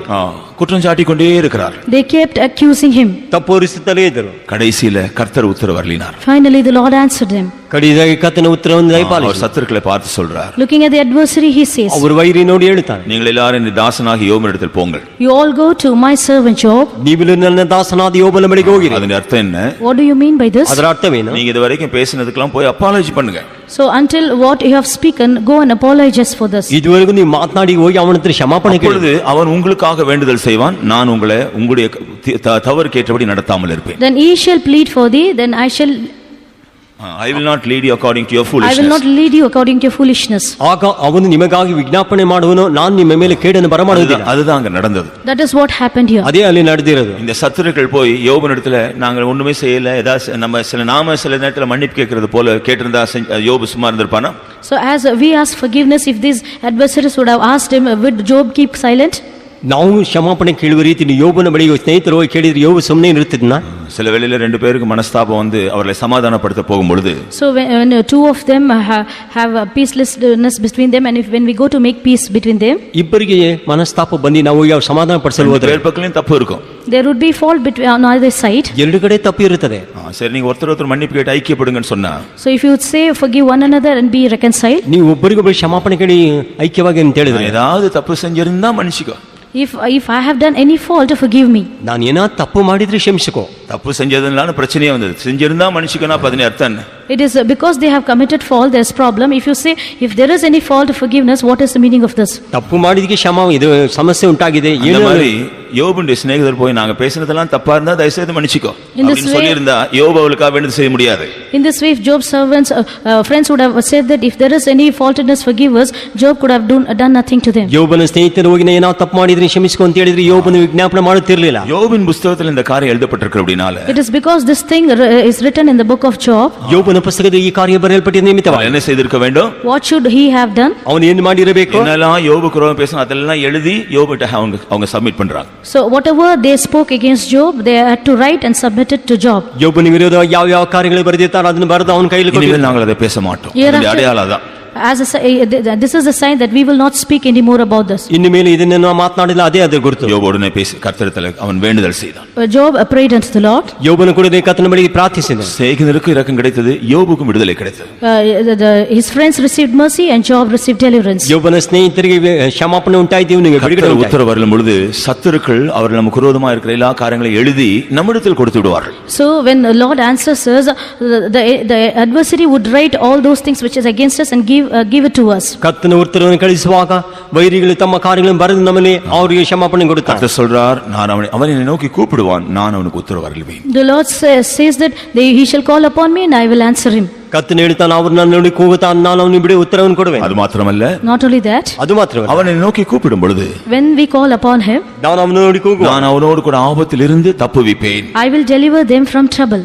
ಅವನ ಇಕ್ಕಟ್ಟಿನಿಂದ ನಾನು ಅವನನ್ನು ತಪ್ಪಿಸುವೆ. அவனை நோக்கி கூப்பிடும் பொழுது When they call upon me, ಅವನ ಇಕ್ಕಟ್ಟಿನಿಂದ ನಾನು நான் அவனை கனப்படுத்துவேன். I will honor him. ನಾನು ಅವನು ಘನಪಡಿಸುವೆನು. கர்த்தருக்கு ஸ்தோத்திரம். Praise be to the Lord. ಕರ್ತನಿಗೆ இந்த ಸ್ತೋತ್ರ. நாட்டில் கர்த்தர் இந்த வாக்குத்தத்தங்களை எல்லாம் நம்முடைய ஜீவியத்தில் நிறைவேற்ற விரும்புகிறார். These days, the Lord desires to fulfill all these promises in our life. ಕರ್ತನ ಈ ದಿನಗಳಲ್ಲಿ ಈ ವಾಗ್ದಾನಗಳನ್ನು ನಮ್ಮ ಜೀವಿತ ನೆರವೇರಿಸಲು ಇಷ್ಟಪಡುತ್ತಾನೆ. நாம் செய்ய வேண்டிய காரியங்கள், The things that we ought to do. ನಾವು ಮಾಡಬೇಕಾದ ಕಾರ್ಯ, உண்மையாய் நம்ம இடத்தில் அன்பு கூற வேண்டும். We need to truly love him. ನಿಜವಾಗಿ ಆತನನ್ನು ಪ್ರೀತಿಸಬೇಕು. அவருடைய நாமத்தை அறிந்தவர்களாய் நாம் நடந்து கொள்ள We வேண்டும். should walk knowing his name. ಆತನ ನಾಮವನ್ನು ತಿಳಿದವರಾಗಿ ನಡೆದುಕೊಳ್ಳಬೇಕು. உண்மையாய் அவரை நோக்கி கூப்பிடுகிறவர்களாய் இருக்க வேண்டும். We should be people who truly call upon him. ಯಥಾರ್ಥವಾಗಿ ಅವನು ಕೂಗುವವರಾಗಿರಬೇಕು. நாம் இந்த காரியங்களை செய்யும் பொழுது When we do all these things, ನಾವು ಈ ಕಾರ್ಯಗಳನ್ನು ಮಾಡುವಾಗ இரட்டிப்பாக தேவன் நமக்கு பதில் செய்கிறார். the Lord answers us into fold. ಎರಡರಷ್ಟಕ್ಕೆ ಉತ್ತರವನ್ನು ಕರ್ತನು ನಮಗೆ ಮಾಡುತ್ತಾನೆ. நாம் 3 காரியங்களை செய்தா தேவன் நமக்கு 6 காரியங்களை செய்கிறார் என்று கவனித்தோம். So we saw that when we do 3 things, the Lord does 6 things for us. ನಾವು 3 ಕಾರ್ಯಗಳು ಮಾಡುವಾಗ ಕರ್ತನು ನಮಗೆ 6 ಕಾರ್ಯಗಳನ್ನು ಮಾಡುತ್ತಾನೆ ಎಂಬುದನ್ನು ನೋಡಿದ್ದೇವೆ. டபுள் ஃபோல் blessing, இரட்டிப்பான ஆசீர்வாதம். Double fold blessings. ಎರಡರಷ್ಟು ಆಶೀರ್ವಾದ. நம்முடைய தேவன் இப்போது அப்படிதான் நம்மை ஆசீர்வதிக்கிறார். This is how the Lord is a God who blesses us in this ನಮ್ಮ manner. ದೇವರು ಯಾವಾಗಲೂ ನಮ್ಮನ್ನು ಹಾಗೆ ಆಶೀರ್ವದಿಸುವನು. அதற்காக இந்த நாட்டில் நாம் இப்படி நடந்து கொள்ள வேண்டும் என்று அவர் எதிர்பார்க்கிறார். For which these days he desires that we walk in these manners. ಅದಕ್ಕಾಗಿ ಈ ದಿನಗಳಲ್ಲಿ ನಾವು ಆ ರೀತಿ ನಡೆದುಕೊಳ್ಳಬೇಕೆಂಬುದಾಗಿ ಬಯಸುತ್ತಾನೆ. நாம் அப்படி நடக்க நமக்கு விருப்பம் இருக்கிறதா? Do we have desire to walk in this manner? ನಾವು ಆ ರೀತಿ ನಡೆಯೋದಕ್ಕೆ ನಮ್ಮ ಮನಸ್ಸಿದೆ. கர்த்தரிடத்தில் அன்பு கூறுகிறவர்கள் என்று நம்முடைய ஜீவியத்தை நாம் விளங்க செய்ய முடியுமா?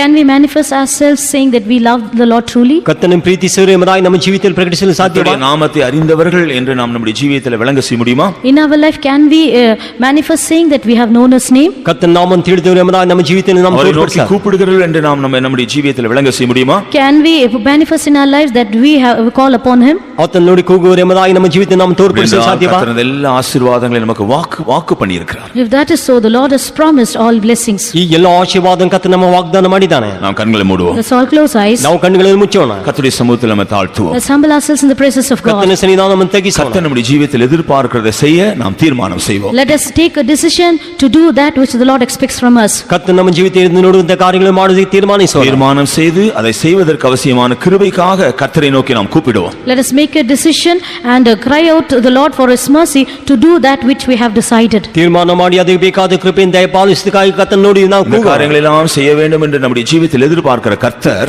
The Lord who expects that we need to do all these things in our life. ಇಂಥ ಕಾರ್ಯಗಳು ಮಾಡಲು ಎದುರು ನೋಡುವಂತ ನಮ್ಮ ಕರ್ತನು இதெல்லாம் செய்யும்படியாக நாம் தீர்மானம் செய்யும் பொழுது அதற்கு அவசியமான கிருபையும் பலனை நமக்கு தர ஆயத்தமாக இருக்கிறார். When we decide to do all these things, the Lord is prepared to give us the grace and mercy and ಈ strength for ಕಾರ್ಯಗಳನ್ನು us. ಮಾಡುವುದಕ್ಕೆ ಕರ್ತನ ನಮಗೆ ಕೃಪೆಯನ್ನು ಆತನ ಬಲವನ್ನು ನಮಗೆ ಕೊಡಲು இந்த ಶಕ್ತನಾಗಿದ್ದಾನೆ. வேளையில கர்த்தரிடத்தில் கேட்ட அந்த கிருபையும் பலனை நாம் பெற்றுக்கொள்வோமாக. Right now, let us receive his grace and strength for ಈ this. ಬಿಡಲಿಲ್ಲ ನಾವು ಆ ಕೃಪೆಯನ್ನು ಆ ಶಕ್ತಿಯನ್ನು ನಾವು ಹೊಂದಿಕೊಳ್ಳೋಣ. அதை வாஞ்சிக்கிறவர்கள் எல்லாம் சற்று நேரம் முழங்கால் படிடுவோம். All those who desire this, for sometimes be on your knees. ಅದನ್ನು ಇಷ್ಟಪಡುವ ಸ್ವಲ್ಪ ಹೊತ್ತು ನಾವು ಮೊಳಕಾಲಲ್ಲಿ ನಿಂತುಕೊಳ್ಳೋಣ. கர்த்தருடைய சமூகத்தில் நம்ம தாழ்த்துவோம். Let's humble ourselves in the presence of God. ಕರ್ತನ ಸನ್ನಿಧಾನವನ್ನು ತಗ್ಗಿಸೋಣ. கர்த்தர் எதிர்பார்க்கிற காரியங்கள் நம்முடைய ஜீவியத்தில் இல்லாததை குறித்து நாம் மனஸ்தாபப்படுவோம். Let us repent for the things that is not seen in us which the Lord expects from us. ಕರ್ತನ ಎದುರು ನೋಡುವಂತ ಕಾರ್ಯ ನಮ್ಮ ಜೀವಿತದಲ್ಲಿ ಇರುವುದರಿಂದ ಪಶ್ಚಾತ್ತಾಪ ஆண்டவரே, ಪಡೋಣ. நான் உன்னில் அன்பு கூற வேண்டும் என்று நீர் விரும்புகிறீர், நான் சரியாய் உம்மில் அன்பு கூறவில்லை ஆண்டவரே.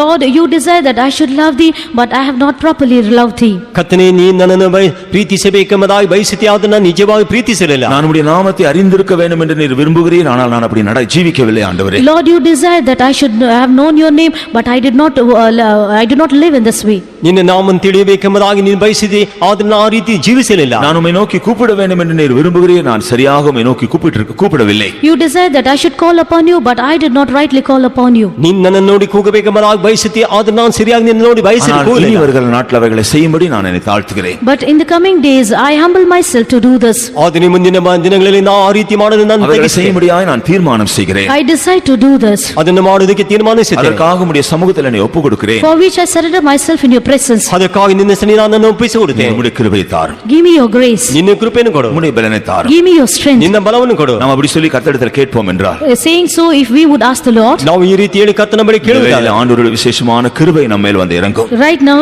a special grace of God would come down upon us. ಈ ವೇಳೆಯಲ್ಲಿ ವಿಶೇಷವಾದ ಕೃಪೆ ನಮ್ಮ ಮೇಲೆ ஆண்டவருடைய ಬಂದಿದೆ. பலன் நம்ம எல்லார் மேலும் வந்து இறங்கி நம்மை பலப்படுத்தும். The strength of the Lord would come down upon all of us and it would strengthen us. ಕರ್ತನ ಬಲವಾದ ನಮ್ಮ ಎಲ್ಲರ ಮೇಲೆ ಬಂದು ಇಳಿದು ನಮ್ಮನ್ನು ಬಲಪಡಿಸುತ್ತದೆ. அவருடைய கிருபைக்காக நாம் கேட்போமாக. Let us ask the Lord for his grace. ನಾವು ಆತನ ಕೃಪೆಗಾಗಿ ಬೇಡಿಕೊಳ್ಳೋಣ. கர்த்தருடைய பலனுக்காக அவருக்கு கேட்போமாக. Let us ask the Lord for his strength. ಕರ್ತನ ಶಕ್ತಿಗಾಗಿ ಆತನ ಬಳಿ அவர் ಬೇಡಿಕೊಳ್ಳೋಣ. கிருபையும் பலன் நிறைந்தவராய் நம்முடைய மத்தியில வந்திருக்கிறார். As a God full of grace and strength, he has come down in our midst. ಆತನ ಕೃಪೆಯು ಶಕ್ತಿ ತುಂಬಿದವನಾಗಿ ನಮ್ಮ ಮಧ್ಯೆ அவருடைய ಬಂದಿದ್ದಾನೆ. கிருபையினால் அவர் நம்மை நிறைக்க வந்திருக்கிறார். He has come down to fill us with his grace. ಆತನ ಕೃಪೆಯಿಂದ ತುಂಬಿಸಲು ಆತನ ನಮ್ಮ ಬಳಿ அவருடைய ಬಂದಿದ್ದಾನೆ. பலத்தினால் நம்மை இடைக்கட்டவர் வந்திருக்கிறார். He has come down to gird us with his strength. ಆತನ ಬಲದಿಂದ ತುಂಬಿಸಲು ಆತನ நாம் ಬಂದಿದ್ದಾನೆ. அவரை நோக்கி கூப்பிட்டால் அவரிடத்தில் கேட்டால் நிச்சயமாய் அதை நாம் பெற்றுக்கொள்ளலாம். If we would call upon him, definitely we shall receive. ನಾವು ಆತನ ಬಳಿ ಕೇಳುವುದಾದ ನಿಶ್ಚಯವಾಗಿ ಅದನ್ನು ಹೊಂದಿಕೊಳ್ಳಬಹುದು. எல்லாரும் கர்த்தருடைய சமுத்திரம் நம்முடைய இருதயத்தை திறப்போமாக. Let's all open our hearts in the presence of God. ನಾವು ಇಲ್ಲಿ ನಮ್ಮ ಹೃದಯವನ್ನು ಕರ್ತನ ಸನ್ನಿಧಾನ ತೆಗೆಯೋಣ. நம்முடைய சத்தத்தை உயர்த்துவோமாக. Let us lift up our voice. ನಮ್ಮ ಶಬ್ದವನ್ನು ಮುಂದೆ நம்முடைய ಕೇಳಿಸೋಣ. இருதயத்தின் ஆழத்திலிருந்து அந்த ஜெபம் உண்டாகட்டும்.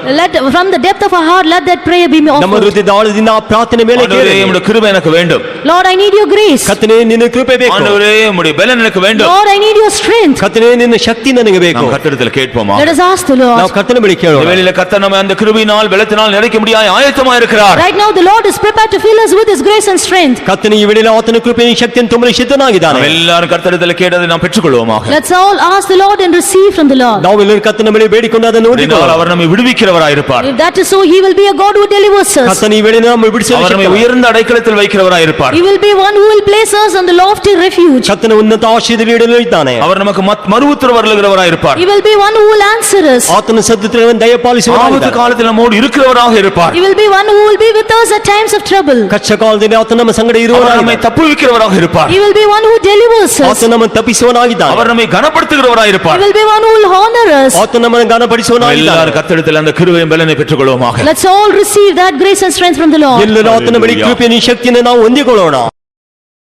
நல்லவழிக்காக நன்றியோடு முசிக்கிறவங்க தாவே நீதாம் இந்த ஆராரையும் பொறுப்படுத்த ஆசித்து அப்படி நாள் முசிக்கிறவங்க தாவே எங்கள் ஜெபங்கள் பாட்டுகள் சாற்றுகள் தூதல் எல்லாவற்றும் ஆவிக்கலாக்க அப்படி நாள் முசிக்கிறோம். இன்றைக்கு எங்கள் மத்தியில் நீ பேசுதான நல்ல வார்த்தைகளுக்காக முசிக்கிறவங்க தாவே ஒன்றுக்கு உதவாதான தூசிகளா எங்களுக்கு தாவே நீ தாவே நீ நேசித்து எங்களுக்கு தாவே அன்பூர்ந்துக்கு தாவே எங்களுக்கு ஆணிக்கு தாவே மிருகங்கள் வாரும் ஜீவனை பலியாய் வார்த்தை மேலான தெய்வக்கான நன்றியோடு முசிக்கிறவங்க தாவே இந்த நாட்கள் கொடுக்க தாவே நாளும் ஆசுவாங்களுக்கு சுதந்திரத்துக்கு இதுவாய் தாவே நாளும் அன்பு ஜனங்களாய் காணப்படுறதுக்கான கிருபைகளுக்கு தர வேண்டும் என்று கொஞ்சம் ஆளுறவங்க தாவே இந்த நாட்கள் இறந்தவளாய்க்க தாவே அன்றைய காணப்பட்டுங்க தாவே எங்களுடைய ஜீவிதத்தை காணப்பட்டதானங்க தாவே எல்லாதுமான பகைகள் விரோதிகள் கசப்பு ராக்கெல்லாம் மாற்றிக்க தாவே சௌரிய ஸ்நேகிக்கவங்க தா சௌரியருக்கு தா மன்னித்து மறுக்கிறதான அனுபவத்தை நாள் பெற்றுக்க தாவே இந்த நாட்களில் ஜீவிக்கிறதுக்கு தானே கிருபைக்கு தாவருக்கும் தர வேண்டும் என்று கொஞ்சம் ஆளுறோம். இந்த நாட்களுக்கு தாவே நாங்கள் சுய நல்ல மற்றவளாய்க்க தாவே உமக்கு தாவே ஜீக்குறலாம் உமக்கு தாவுடைய நாமத்துக்கு பிள்ளைக்கிறது ஜனங்களாய் காணப்படுதான அனுபவத்தை நாங்கள் பாதுகாத்துக் கொள்வதற்கு தானே கிருபதாருக்க தாவே தாவே உம்மிடத்தில் அன்பு மாத்திரமல்ல தாவே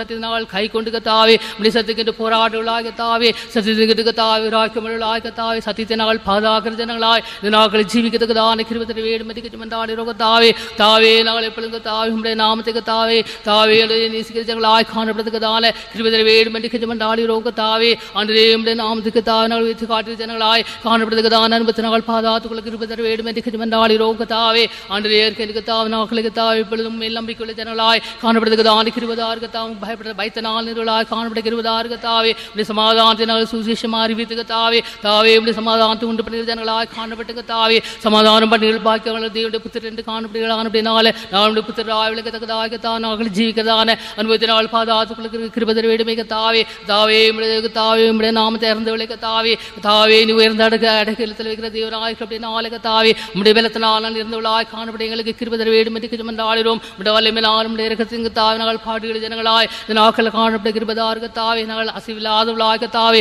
உண்மையில் உறுதியாய் சிரமாயிருக்கதான் அனுபவத்தினால் பாதாளத்துக்குள்ள இருப்பதற்கு தாவே தாவே பாதாளத்தின் மரணத்தின் வல்லமையினால் ஜெயித்தவளாய் இந்த நாட்களில் காணப்படுறதுக்குதான் கிருபைக்கும் தர வேண்டும் என்று மன்றாடுகிறோம். நீர் எங்களுக்கு தாவித்துக்கு தான் இடத்துல தாவே மற்ற ஜனங்களுக்கு தாவே நீங்க தாவே நாங்கள் அவர்களுக்கு மேலான உயர்த்துகிற தேவனாயிருக்க அப்படின்னால நாங்கள் மிசிக்கிறோம் தாவுடைய கிருபைகளை மூடிக்கொள்ளும் உண்மையாவே நாள் நோக்கி கூப்பிடும் பொழுது தாவே நீர்களுக்கு மறு உத்தரவளிக்கிற தேவனாயிருக்க அப்படின்னால தாவே அந்த நாள் நாளை பொழுது தாங்கள் ஆபத்து நேரத்தில் இருக்க நேரத்தில் தாவே தாவை மாத்திரம் நோக்கி கூப்பிட்டுள்ளாய் உம்மிடத்திற்கு தாவே நாங்களுக்கு தாவ பிரதிபலனை பெற்றுக்க தாவே அநேருக்கு ஆசுவாதமாய் காணப்படுதான அனுமதி பெற்றுக்கொள்வதற்கான கிருபை வேண்டும் என்று கஜமண்டாடுங்க தாவே உண்மையாவே தாவே நீர்க்க தாவே அக்கனில் தாங்களும் மறுத்தல் தேவனாய் அப்படியே நாள் சீக்கிரம் தாவே அன்றே தாவே நீதினி விளங்கப்படுத்துகிற தேவனாய் உடைய வல்லமையை விளங்கப்படுத்த தேவனாய் தாவே அப்படி நாட்களுக்கு தாரியமாக தாமுடைய சமுதிர காத்திருந்து தாவே உடைய உன்னத அபிஷேகத்தை நான் இருந்தவளாக தாவே ஜெயத்தின் மேல் ஜெயித்து பெற்றவளாக தாவே தாவே நாள் இப்படி இந்த ஆளுக்கு தம்மால் கனம் பெற்றவளாக தாவே